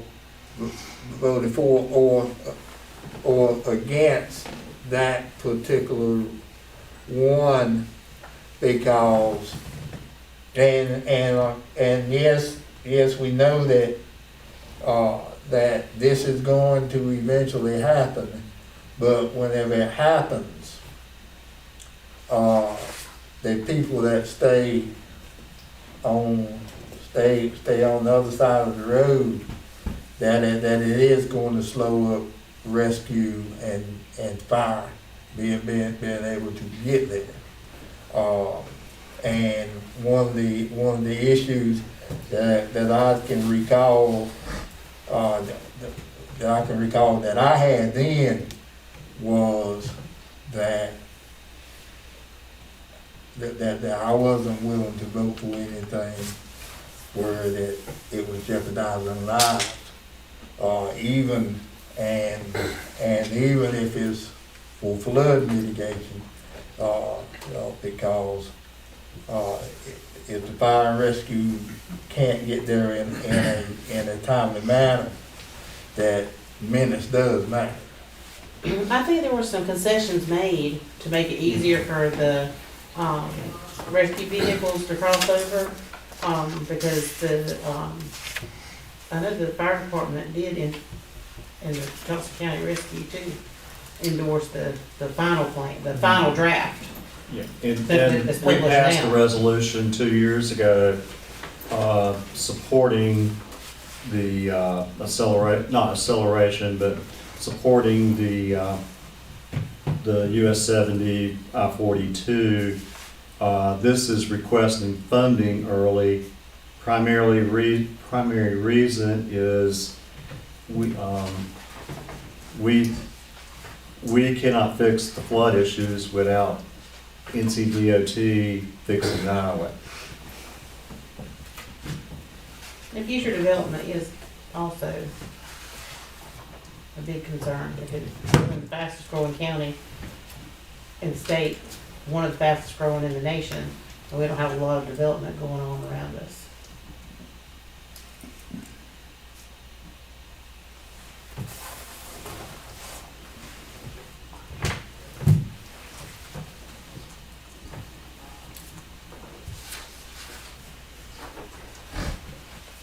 Well, to be honest with you, even when I looked over the proposal, the resolution, I thought that it would be pretty good to go ahead on and submit. That's just my opinion. And I think when I first came aboard, I think I saw a drawing, and I want to say that the chief had come in and said something about, along the same lines, that there was some provisions made that, once this was put in, that if they needed to cross 70, that there was some form of barriers that either would collapse, that the trucks could run over and to go over. I feel pretty, myself, I feel pretty safe with submitting that. I think so too. As all of you are aware, I live on that side. But I also understand my wife and my family crosses that road every day. And I think if it would take fire and rescue an extra minute to get to my house, I would be okay with that, but know that my family's gonna be safer crossing that road. Especially having a new driver, I'm the same way with as Commissioner Holmes, because my wife and I, we do, be very conscious about even crossing there every day to go to work. So. And you have school buses crossing there. Yeah, and I would say, all of us are apprehensive for change. We don't know exactly how it's all gonna work out. And I was not really pleased with some of the earlier drawings, but I'm glad they listened to a lot of our concessions. And if you've tried to pull out on 70 in the last year, it is like, there are interstates that are not as busy as Highway 70. I can guarantee you that you can't even get across the road, and people are driving 75, 80 miles an hour. So if I thought like traffic was going to go down in the next 5 or 10 years, it might be different, but it's just going to get worse and worse. So yeah, I'm in support, and if I could offer that in a motion, I'd say we accept the resolution to accelerate construction and submit it to the Highway 70 Commission. Second. There's a motion by Commissioner Rose, seconded by Commissioner Martin. Any further discussion? Miss Ashworth, can you slide that I just want to see. So would that be an opening right there? Where? Right here on Old Cornwallis. No, so that DOT, That would be a stop. that you're not going any further. You can go to, So it's right there. Fire Chief Jones's house, Mm-hmm. and you can go back this way, but you can't interact with the road here anymore. Okay, so that will, But they're putting in this new access road to take you over to Rains Mill Road. so that would that come out right by? That comes out right in front of Dale's house. Oh, it does? Yep. Okay, well, that's still not bad. It's give you direct access to. And so then when you get here, you can That's it. choose to come into town and then go towards 70A and access the highway that way, or you can go back this way, which is on the other map, and go over to Edwards Road and access the interstate over there. Okay. Any other questions? If not, there's been a motion made and seconded. All in favor, raise your right hand. All opposed, motion passes. Thursday, I have a presentation for the 70 Corridor Commission. This is part of it. Marla and I are working on the PowerPoint, and this will be taken to Johnson County Commissioners sometime later this month, and as well as to Johnson County Board of Education, and probably will go to Wayne County Commissioners, because part of this highway actually goes into Wayne County. But if you didn't catch what I was doing, I'm gonna put up that map on our the town webpage. I actually have a future Interstate 42 tab over here, and there's a benefit study from the beginning If you just tap on Interstate 42, there's a link directly to the NCDOT, and that's where you find all the up-to-date information. A lot of it was in the PowerPoint I pulled right off this page, and you can pull up the maps there too. That's a good one. Okay, and then 14B,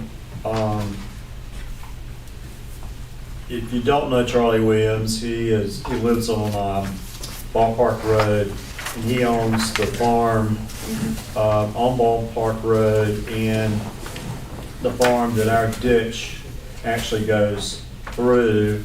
And because of his tile in that ditch has been inadequate, it's been, when it rains and goes through that ditch and goes to Massey Holt Road, from Massey Holt Road all the way to Old Hinton Road, it's flooding his fields and washing topsoil away.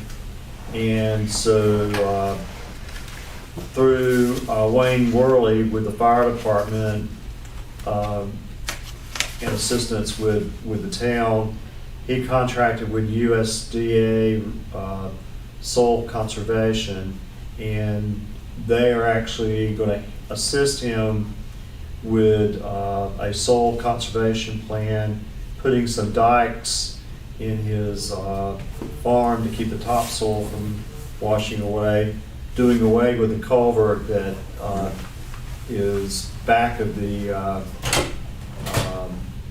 that goes from one field to another, putting a ford in, and he is requesting that the town participate in $10,000 of cost of that ford, which is, and I'll turn it over to Tyrus, because you were at the meeting with Yeah, USDA. so back on October 6th, we had a meeting with Charlie, I think it was his sister, and several other landowners at this effect.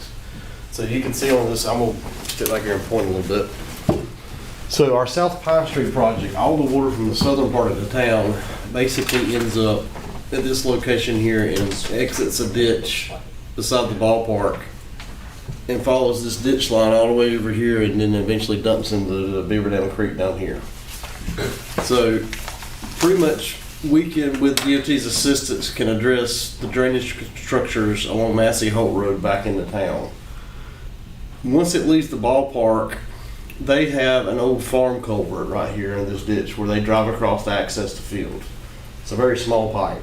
So to put it in perspective, we're putting 32 and 40 and 48 inch pipes along Massey Holt Road. That's an 18-inch culvert. So they got this big ditch with an 18-inch culvert. When it really rains, it has basically filling the ditch up, washing over his little access road.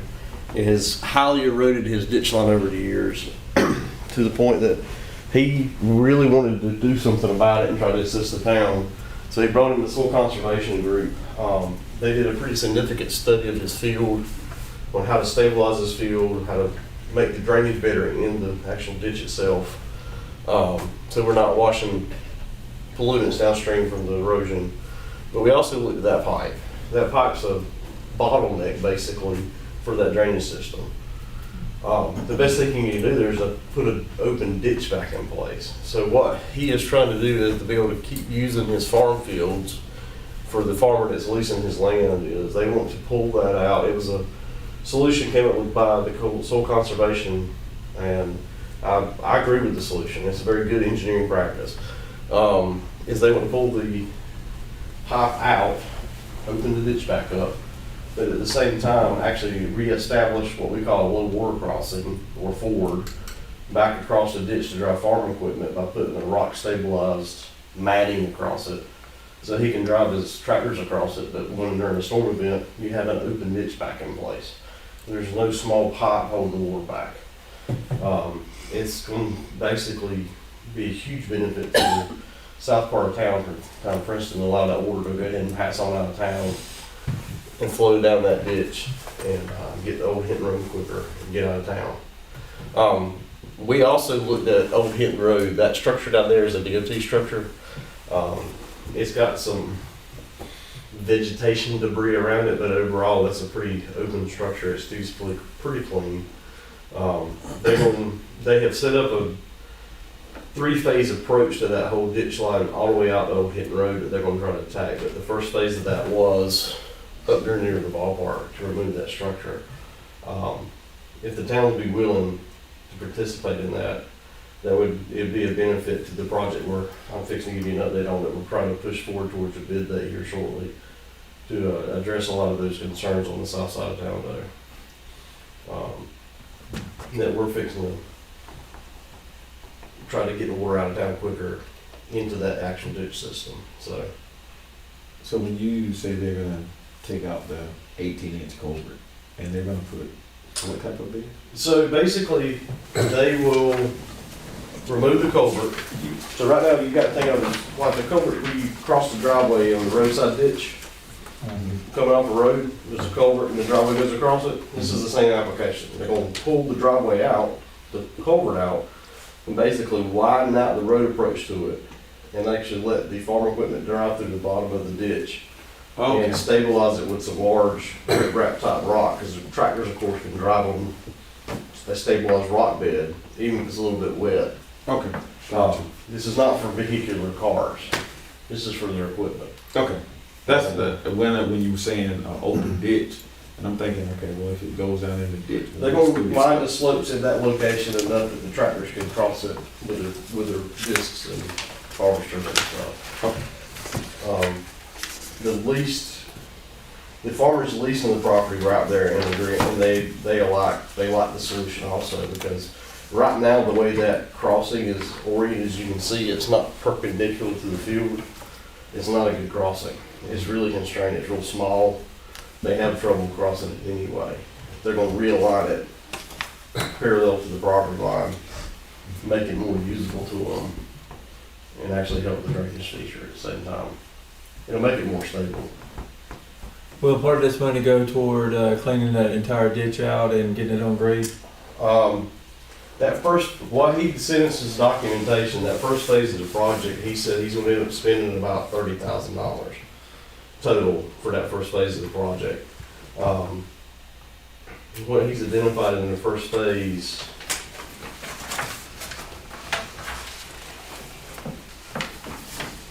will be that upper side of the ditch, which will be removing the pipe, regrading that ditches. And to give you a little bigger picture of it, can you zoom in on that a little bit more, Marlon? Right here.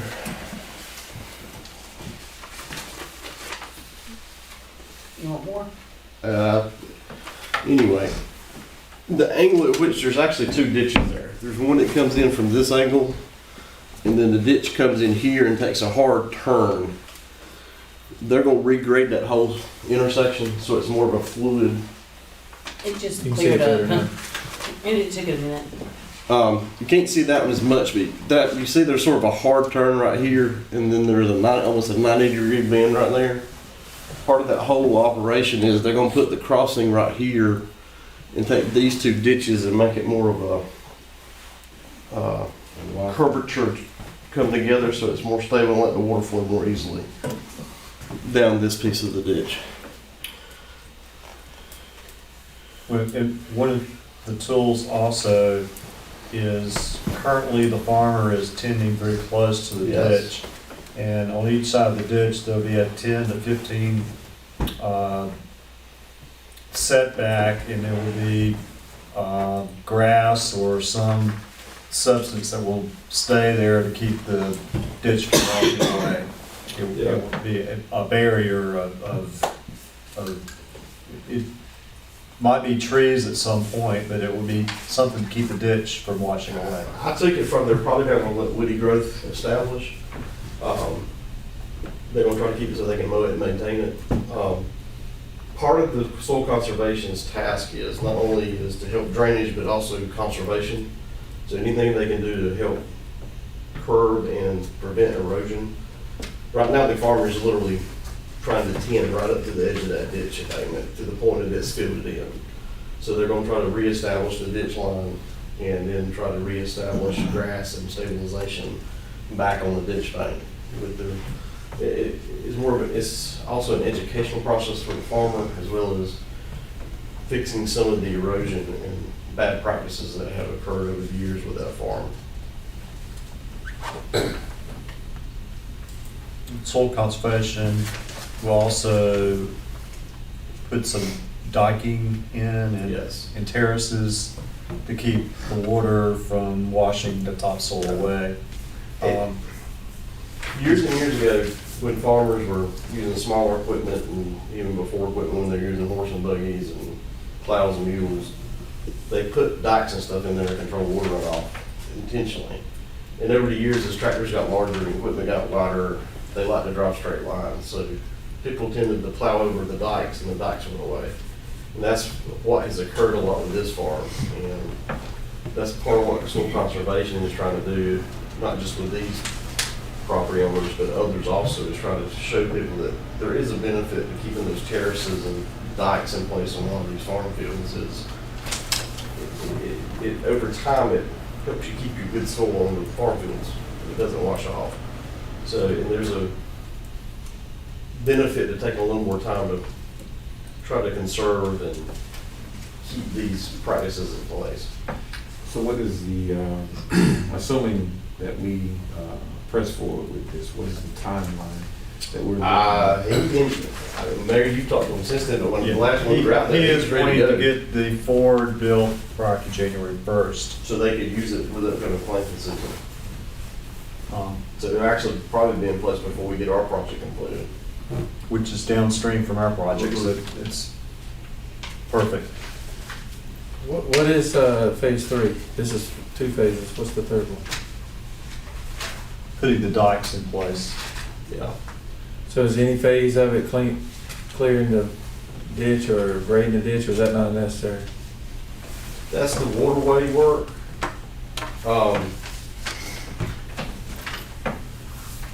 The actual reestablishing the buffer is not really a cost, that's more of a practice change for them. I mean, just like that ditch has got a lot of vegetation in it, and we've walked it before, and it's, I mean, I think that's maybe, what- is it okay as it is, or does it need to be cleaned out? They, that was something they were gonna work with the soil conservation guys on how to maintain it going forward. We didn't really get into that detail of the conversation of that part with them. I'm thinking the grading is gonna involve, because basically the ditch is full of topsoil now. Yes. So I Yeah, that was think part of the I think the waterway grading in installation. each section includes opening the ditch up. Okay. Well, my question, I guess, is, because it just says he's asking for funding for the first 2 phases, and I couldn't really figure out what's the I think soil and water conservation are gonna help with part of it. They're funding most of the project. The only part he's asking us to do, which we had already agreed to replace the tile, or at least orally agreed. And now the Ford is less expensive than the tile. So it's to benefit us as much as it's to benefit Oh, the yeah, farm. and I think, actually it's less money than we had maybe thought we were gonna spend. I just didn't want, phase 3 to come up in 6 months and go, oh, I need another 10, 20,000. So that's what I'm just trying to figure out, because it doesn't seem like we know what phase 3 is. He's anticipating getting funding from USDA Soil Conservation for. Yeah, the conversation we had with the soil conservation was they had expended their funding from last year. He was putting them in line for funding that was coming up this year. And then I think the third phase would be something that would happen maybe the following year. But like I said, when we left the meeting, we had an idea of what we needed to do from a town's aspect of that Ford crossing. They were still working out the details of the rest of the farm's plan, and I haven't met with them since then.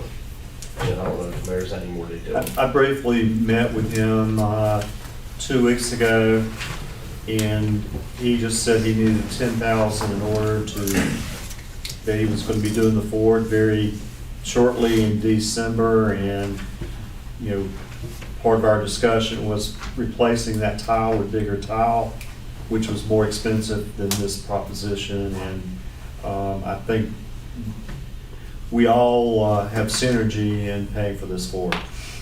Yeah, the atmosphere was very encouraging at the meeting. It could have gone a lot differently.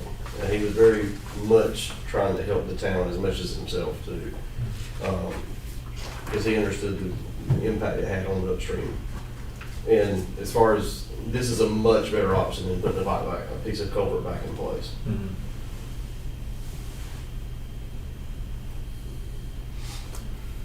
Well, I guess the only other question is, where's the 10,000 come from?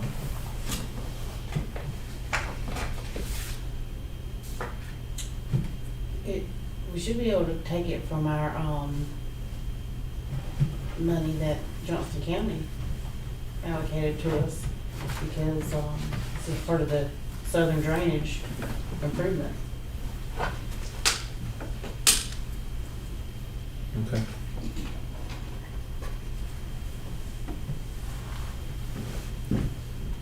They say they did up to 200,000 for the Mansell Hill water line, and then the other amount was, how much? 375. I think it was $395. Okay. Because I think most likely what we'll end up doing is, once we bid the project, is we'll use their money, the $375,000, and make it the difference with our ARPA money. But I would say, definitely say I want this $10,000 to come from the county money, because there aren't restrictions on it other than to improve drainage. Mhm. Or there might be other restrictions on the ARPA money we may or may not meet. Gotcha. And there are no Rather than try to- restrictions on the general assembly money, it's just, we just give them bill, well, we have a, In my mind, that's Biggest reserved for the stewards. next Yeah. project, because it may be January or February before we have access to those funds. Sounds good. are there any more questions? If not, is there a motion to honor the request of Mr. Williams to assist with the fourth? I'll make a motion that we accept the request to move forward with this part of our drainage project. Motion's been made by Commissioner Rose, second by Commissioner Robinson. Any further questions? If not, all in favor, raise your right hand. All opposed, motion is unanimous. Okay. Tarsh, if you want to give us updates. I'll try to make it quick, but very informative. Beaver Dam Creek, the Beaver Dam project, which is next to the community building, I reckon y'all all seen Troll Street is back open, that structure's in place. Most of the ditch has been stabilized. We're still waiting on our retaining wall subcontractor to J. Smith Civil to come out and put the wall in. At our progress meeting last week, they were, So, to put a wall in, you say? okay, on the north side of that ditch, there's an existing retaining wall that was in pretty bad shape. To Behind maintain, Kent Motors. behind Kent Motors, to maintain the use of that property as well as previously. Part of our discussion with the Starlings was we had to put a wall back. That wall installer is, we were still waiting on final scheduling with them, like all other contractors, but they were looking at maybe before Christmas being out there to put that up. They were looking at hopefully having that done within a week. And we'll be very close to finishing that project out, minus one storm structure installation that we're still waiting on the precast manufacturer to send.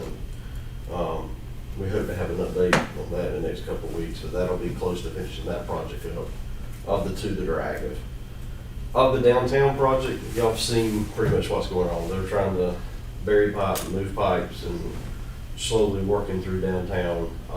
As with most rehabilitation projects, as we dig, we're finding things are in different locations and finding things that we didn't know about, such as we've had uncovered 2 heating oil fuel tanks under the sidewalks we had to remove. May find some more as we get down farther on Edward Street. I think they dug up how many, 3 or 4 on Pine Street when they did that project. Yeah. So far, we've not found any contamination, so we were just able to dig them up and haul them off. The scheduling issue there has been getting the bore and the bypass pumping set up. Jim Mike may have a little bit to do with that coming up. But at our progress meeting last week, we finally got a verbal plan in place to do bypass pumping in the sewer line on Edward Street, so they can lower the sewer lines on that street. The one on Railroad Street's probably not gonna be the big issue, that they'll be able to do that one fairly easy. And then it was like we have a tentative date for those railroad bores. They were still trying, I think, to lock down, but we were, that's dependent on the flagging with the railroad company, but they had given me a date of January 17th for that to occur.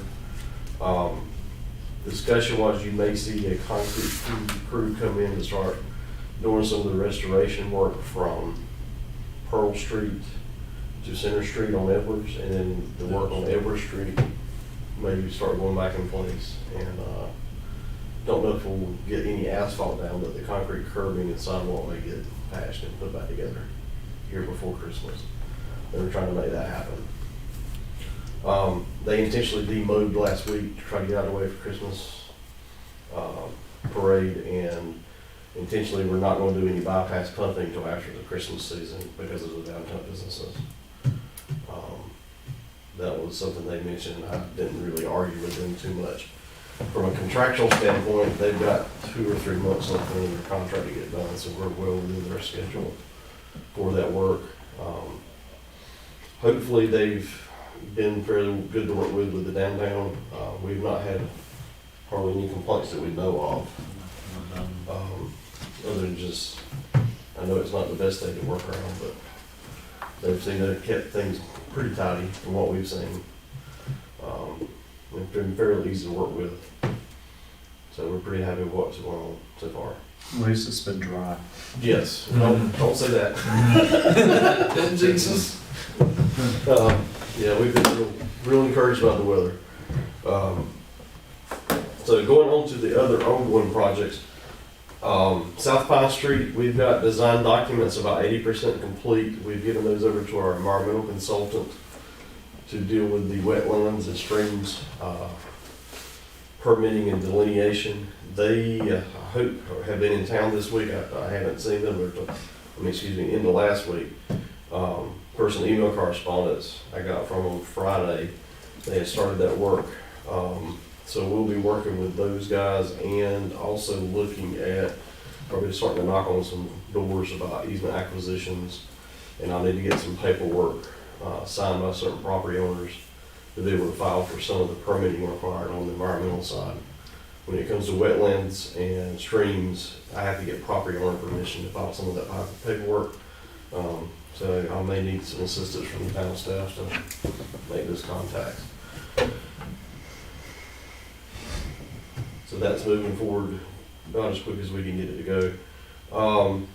Massey Hope, well, I'll back up to the Water and Sewer project. We finally got our authorization to construct on the wastewater plant permit this past month. We've been in contact with USDA as soon as they concur with our bid schedule. We had set a few tentative dates, but we're looking at having a pre-bid meeting prior to Christmas with the potential bidders and looking at actually accepting bids before the end of January for that project. Probably will not have bids in hand by the next meeting, but prior to February, we hope to have a recommendation of award ready to go on the water and sewer project. Is that the one from, that's been a while back with the new screen and all that kind of stuff? Yep. Okay. So everything's ready to go on it. And the only holdup right now going to bid is if the USDA has changed their authorization procedure. There's 2 or 3 documents you didn't have to have prior to bid that you have to have now. And then, once you submit them all, the local office can't authorize you to get a bid. They have to go to the state office for concurrence, and then you can get a bid. Well, since costs are like 50% more than they were back then when we got the money, or we're gonna have enough money to do it? For the wood, there's costs are coming back down. Yeah, they've actually dropped significantly in the last 2 months. All So right. we may be pretty good shape. Okay, good. And 2, we've had good luck in the past, get additional funds if we needed them. And we cushioned those numbers somewhat when we put the estimates in, knowing that the pricing was starting to increase too. The Massey Holt water line, we've got that design about 75% complete. We're currently working on the permit application for that one. When we send it in for permits for the state, we're also going to submit it to the county for their concurrence, since they have a direct interest in it for their engineer to review it. We'll probably also get the fire chief to look at fire hydrant placement on that and make sure he's happy with those.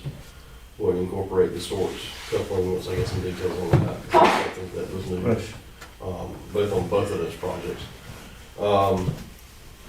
We do need to acquire a easement or a piece of property for the master meter that has to go on the south end over time to the county system. For the equipment that's necessary for that, We've got the information from the county, what has to go in that small piece of property. It's like a 15 by 15 piece. We've looked at a location, but we have not made contact with the owner, and I apologize, I have that information, but I didn't bring it with me who that owner is. But it's a large open piece of property, I don't know where they'll have to be, but, we'll need to make contact with them about putting that. It's basically a big concrete vault underneath the ground, and then it'll have a electrical panel for the, electronic, it's a SCADA system so that the county can talk to it remotely, so they can control Is it. it Frank Baumgartner? If you give me a second, I may actually have it. No, it was,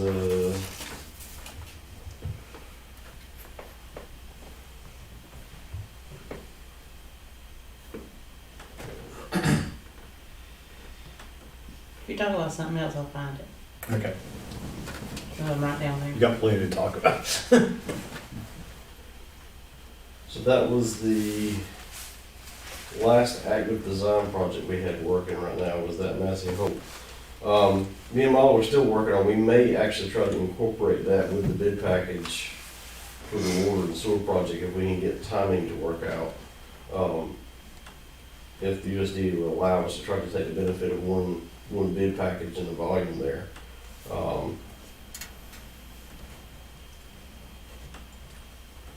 Ann Potts. I know Ann. Okay. She's in a nursing home, Okay. but I know, You know the family? I dated her daughter once. Is that good or bad?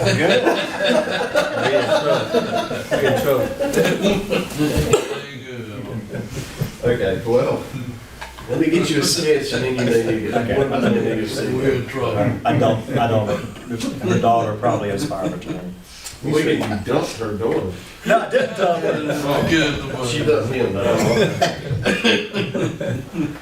And we can get a picture of an example location if she needs to see what it will look like. But we can accommodate whatever they need, but yeah, we'll have to, it's more than I can fit beside the road. It needs to be off this side of the road.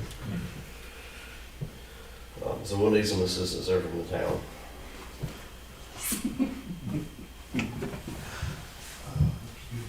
So,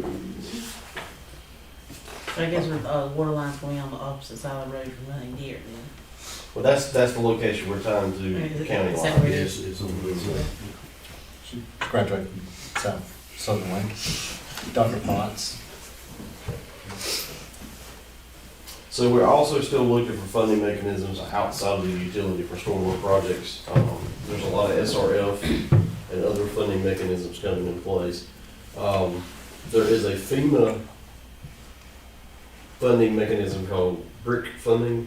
It's, I'm gonna screw it up, but it's basically a program that the FEMA issues to the state, and the state then issues to the municipalities.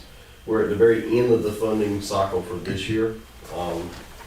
But what we need to start doing is start thinking about projects for next year's grant cycle, which the town already has a whole selection of potential projects. We've got a contact with the state administrator of that program that we're going to be contacting to start that conversation and start looking at grant applications. We have talked to a grant administrator that does that specialty funding as well as SRF. He used to work for Mecklenburg County. He has gone out on his own as a consultant, and the way his model works is he will look at your projects.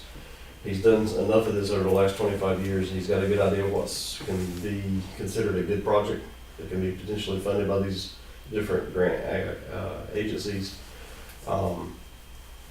And if he thinks it's a good project, he'll help us put together a grant application for free. And his only criteria is if we end up getting the money, he asked that he be given the option to help administer it on the back end, which is the paperwork side of the grant agency administration. It's a pretty good deal. We will continue to have a conversation with him. Since it would help do some of that work up front for free. And has a good relationship with those grant agency people because he's dealt with them so much in the past.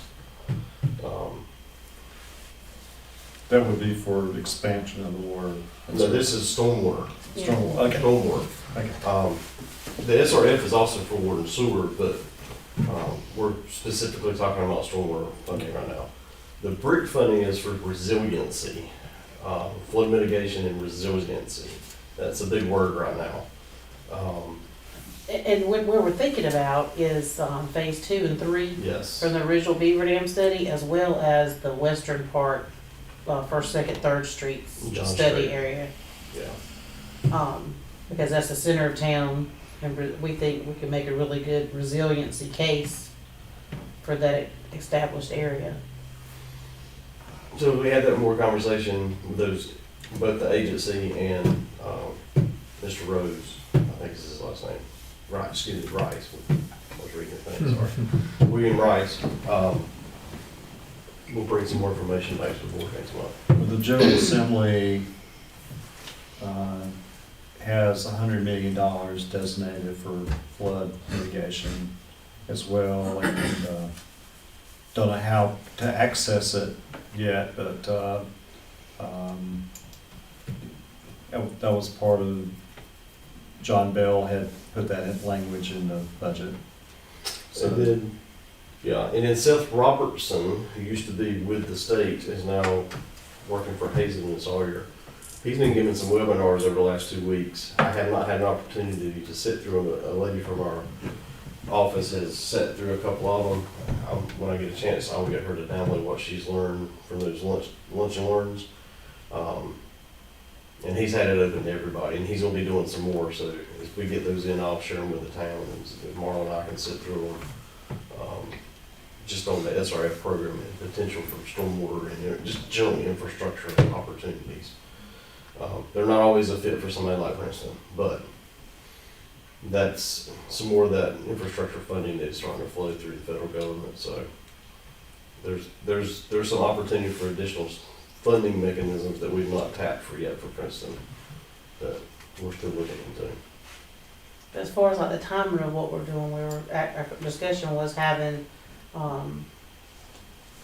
drafting an agreement potentially for the January meeting, if not January, then February, to go ahead and contract with Draper Aiden to start designing the, what we're talking about, the Beaver Dam, the additional Beaver Dam part and the western part, because it's going to involve another railroad crossing.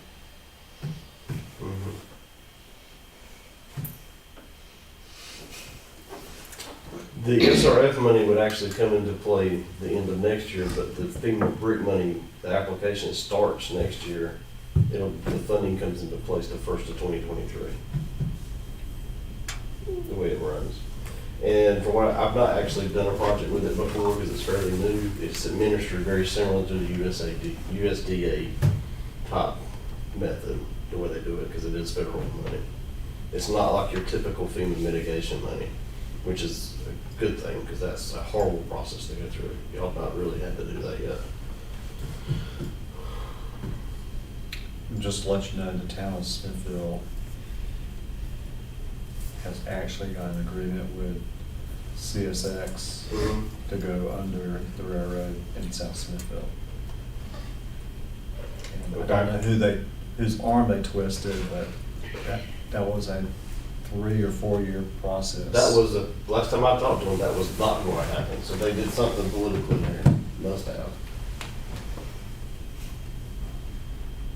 So it is possible to get an agreement with CSX, but We don't need one of those, thank goodness. Just Norfolk Southern.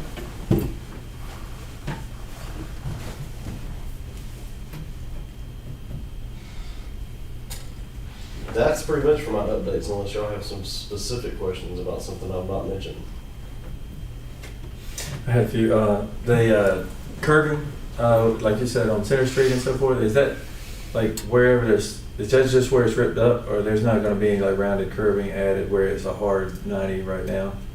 So I'll have to go out there and probably walk with it with you to show some where our intent is. So where we've put new storm boxes, we're definitely putting new curbing, and we're probably going, well, no, not probably, we will be milling back the street to get a different grade line there. So we're capturing more against curbing. Right now, in some locations, there is no curbing. It's sidewalk and asphalts. Yeah. So we're gonna reestablish sidewalk, curbing, and then asphalt grade. So there's an actual curb line to put order in those boxes. In locations like in front of the auto parts store there, across from you, we're probably gonna pull that curbing up that's sort of bad looking in a straight line and put something back that's more closer to what you see on Pine Street. I'm working at seeing how much money we got in the budget to see how far I can go. On Edwards, we're gonna try to definitely take it all the way to the Pine Street corner. I have to capture that water. The problem with Center Street is it grade-wise, water actually flows away from that last box towards the intersection and drops in those pipes down there. So I didn't really have to do anything else. From an aesthetic purposes, it would be neat. We just got to see if we got enough money in the budget. Okay. The drain in front of the drugstore is, It's got to be lowered. okay. I was gonna say it's 5 inches higher than everything else Yeah. around it. I didn't know if you figured out a way to engineer water to go uphill, but, No. okay. Yeah, anyway, so that's good. It's one of those things that everybody noticed that the box was not right, so Yeah. they got to redo it Okay, and put it back out. Good, good.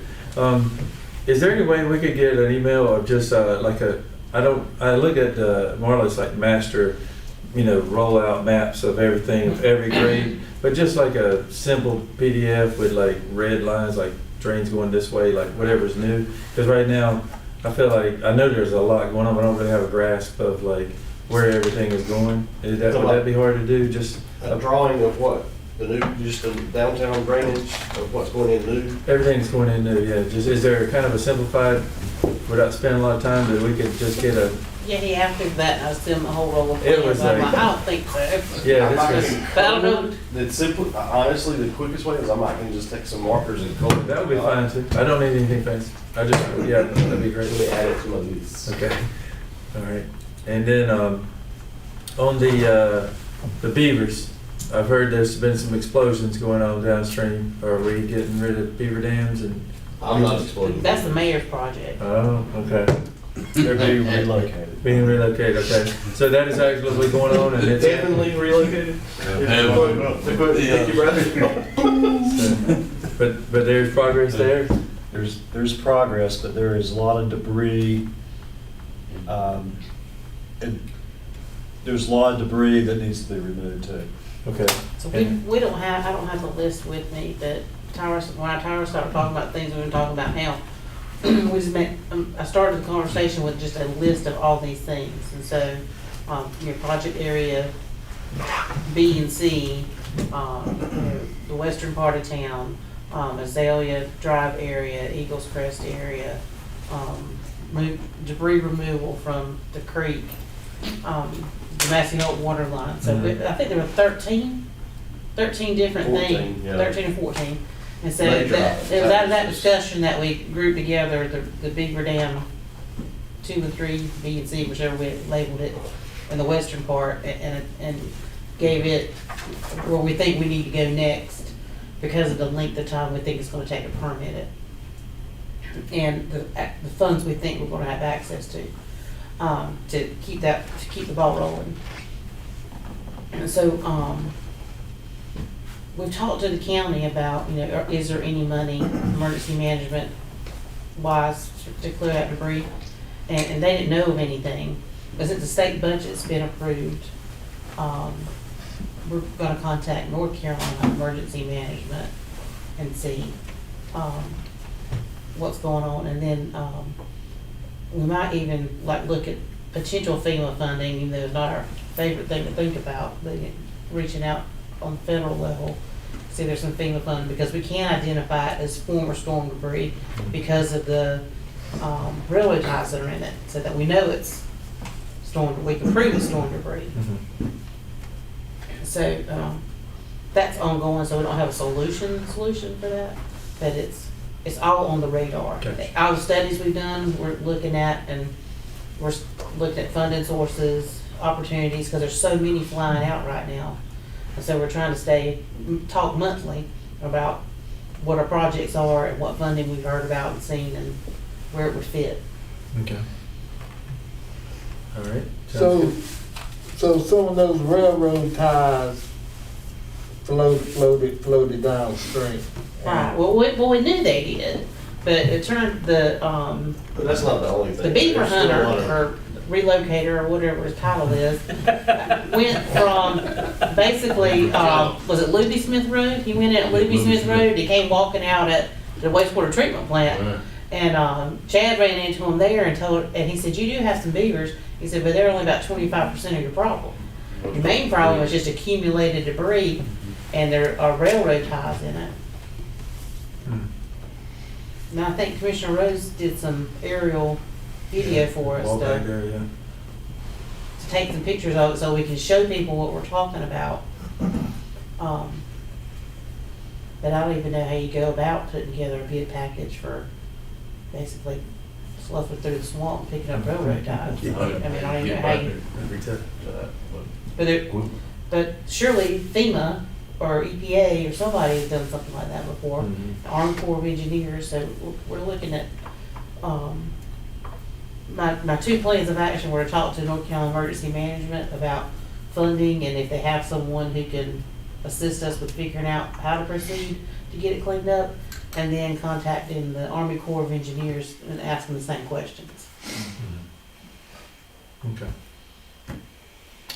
The silt fencing that's in the ditch now, that doesn't stay, I'm assuming? No, but we're leaving it in place so they get done with the work and it's Okay. stable and got good grass coverage. Gotcha. Since the wall still has to be put in and we got a little more rip replace around the wall, he's not gonna pull it out yet. Gotcha. All right. And then we were also, the contractor needs to make sure DOT's happy with the Pearl Street installation. And until he signs off on it, we weren't pulling anything out. Okay. And then, no, there's been a lot of change orders we're running into sewer pipe, water lines and stuff. And then like that $30,000 bypass pump, is that all gonna mess us up in the budget, or is that was there some contingency? Bypass pump pricing hadn't come in yet, so there's gonna be some discussion on that, because there was an addendum that some of that price had to be included in the price of the project. So I don't know how that's gonna wash out yet, so. All right. Yeah. But yeah, I heard we did this again 30,000. rate project because we knew there was gonna be some give and take, so. Okay. So far, we're okay though. We're not like, there's Yeah, nothing we had not gonna be able to be done that we weren't hoping it would be done. Okay. So one of the unknowns that we did not anticipate, we anticipated having to move water lines and some of the services and stuff that we didn't know were going to hit. One thing we did not quite anticipate the amount of is the soil conditions underneath Edwards and Center Street were pretty nasty. I don't know if you've seen the soil come out. It's gumbo, slick, wet clays. And we were thinking it was going to be that bad because your streets have held up wonderful for the age of them. But I can't put that dirt back and expect the streets to stay put. So we've been putting good select fuel back in the hole. And we're going to have to pay for that. So we'll be negotiating with the contractor for that extra work. That's a lot of screens. It is, but you got to think it's not like we're paving the street with it. Yeah. We're only filling that trench hole in. So we'll be, and that's a give and take with us and the contractor. They've been good to work with, and we're gonna give, and they're gonna take, and they're gonna take, and we're gonna give it with it. So. Yeah. And my last question, I know we talked about it before, but like you said a minute ago, with those big pipes going to Charlie Williams Farm and him a small pipe is a problem. So we're sending 2 bores underneath the railroad track to the creek that are west of Center Street, and we're not doing anything to Center Street, and that's arguably the worst flooding place in town already.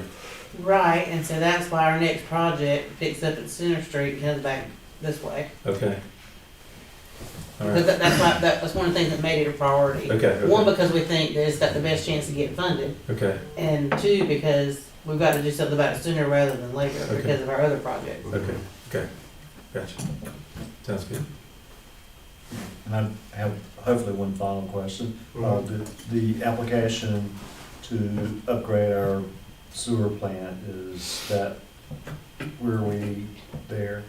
Oh, we're at the mercy of the federal government's budget. They've accepted it. They just haven't given you a letter of conditions yet. Right, because they can't fund it. It's ready to fund, they just aren't ready to obligate funds. They should have money now that the budget's passed.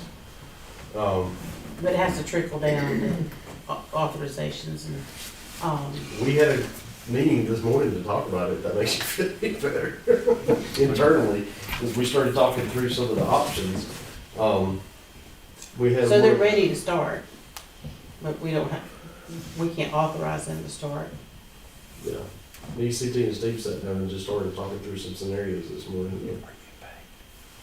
Yeah, he tried to leave a minute ago, I watched him. Okay, we'll try to act accordingly.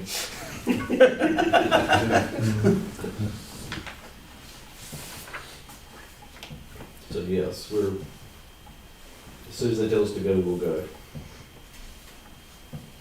Any other questions? Not, thank you, Tars. Next on our agenda is the 2022 calendar, and this is a model. It may have to change at some point, but it's the model that we'll try to follow.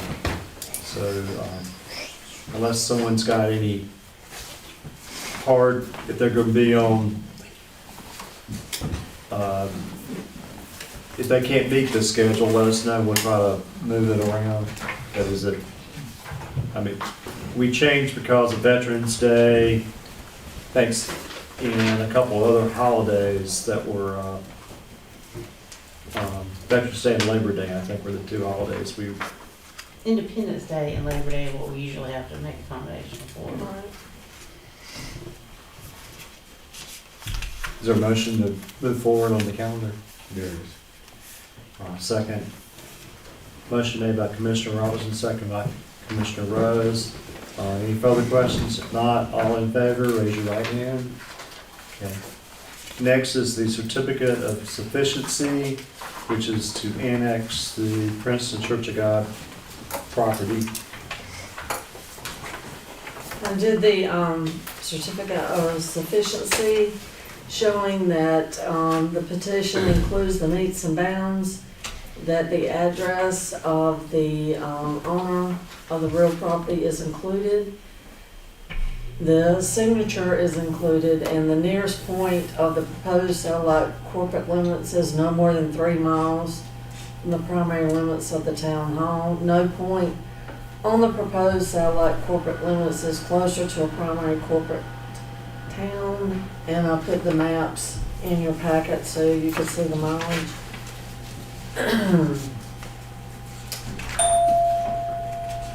And it's to the extent of the proposed satellite area, all of the tract will be annexed. There's no separate areas. The Town of Princeton is exempt to the following non-contingent standards, and I've put that in the petition. So I have found that the property meets all the annexation requirements, and we need to adopt the certificate of sufficiency and schedule the public hearing for January 3rd. Okay. In case someone doesn't know, the current church is in town, and they did it for police protection, but also for some zoning reasons. They're going to be building a huge, is it a gym and sanctuary? What's it called, Lee? Multi-purpose room. The master plan Life, is, yeah. Yeah, a family life, or some kind of life center. What, Well, I mean, it's a master plan of sanctuary, school, Oh, yeah, it's gonna be- daycare, like. but initially it's elderly the home and all kinds of stuff. family Gym. center sanctuary. So they may actually be requiring sewage at some point, but That's down the line. this is not we have to have a public hearing to go further, so this is just moving in that direction. Mr. Mayor, I would make the motion that we approve the certificate of sufficiency that the clerk investigated and move to the next section to set a public hearing. Is there a second? Commissioner Robinson has made a second. Any further discussion? Hearing none. All in favor, raise your right hand. All opposed? Okay, it is 10 o'clock and we have an evaluation on our calendar, but that can be done at the next meeting. This is the 6-month evaluation, right? Correct. Oh, Lord, have mercy, I thought we just did this 2 months ago. It seems as though. Commissioner Holmes is not, he needs to have a little more familiarity with Marla's work and such before he would even be Right. capable of doing evaluation. And because of the time, and Commissioner Robinson has some back issues going on, and I haven't had dinner, so. Does everybody have an evaluation? I do, that I go ahead and turn into. You can turn it in. If you need a copy, I have a blank copy I can give you. All right, but if it's permissible to y'all, we'll just schedule that for our January meeting. Since it is getting late. Mike, do you want a copy just so you can see what's, I don't have one. what's what?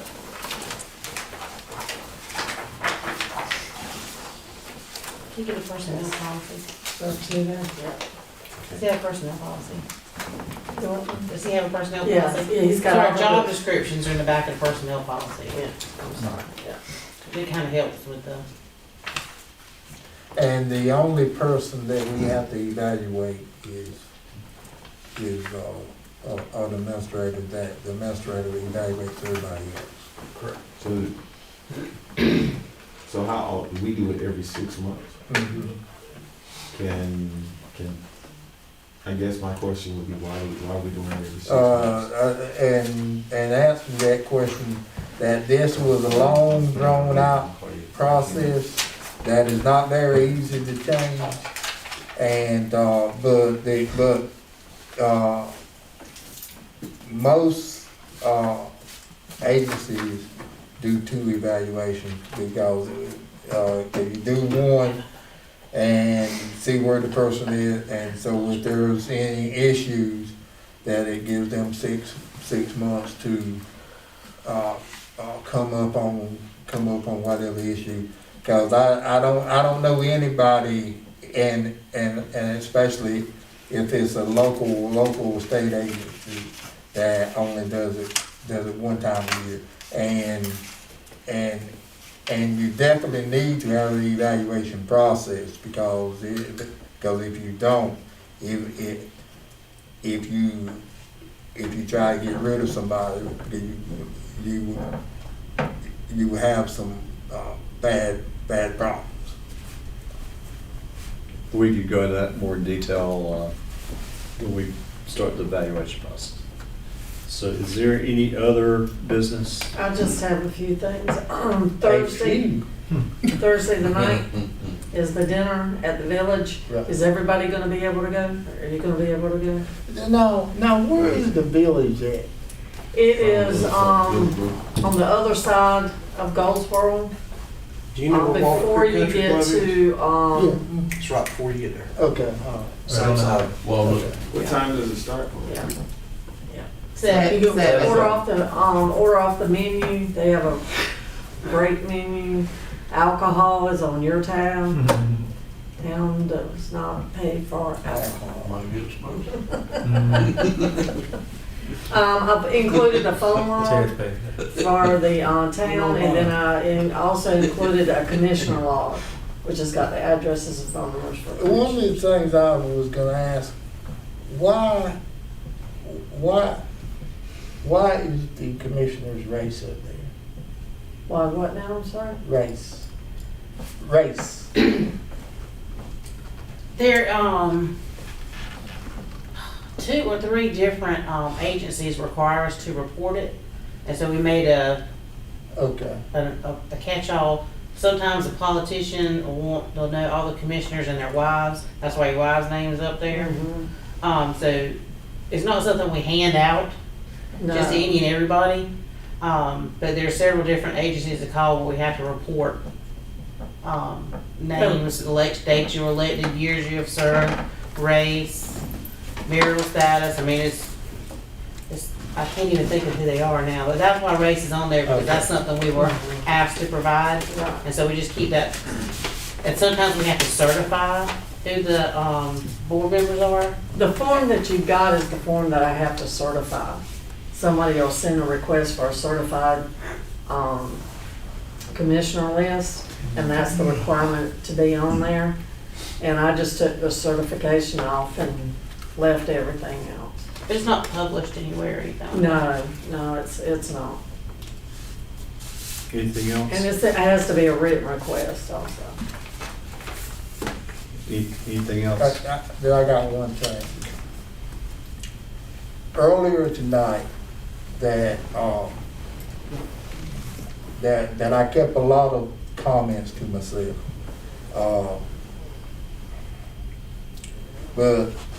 And who the board chooses as its mayor pro tem is up to the board. That the board has had a policy since I have been here, that we discussed it several years ago, and it seems that it changed. Now, as far as not receiving the nomination for the mayor pro tem tonight, I was not even made aware that I wasn't going to be nominated again. Just to me, that if I were the person doing it, that it's my feeling that you ought to have enough decency to at least pick up the phone and call somebody. That it didn't look right, but we had guests here, and I wasn't gonna get into a back and forth, because this is supposed to be a night of newness and celebration, and so I just leave it at that.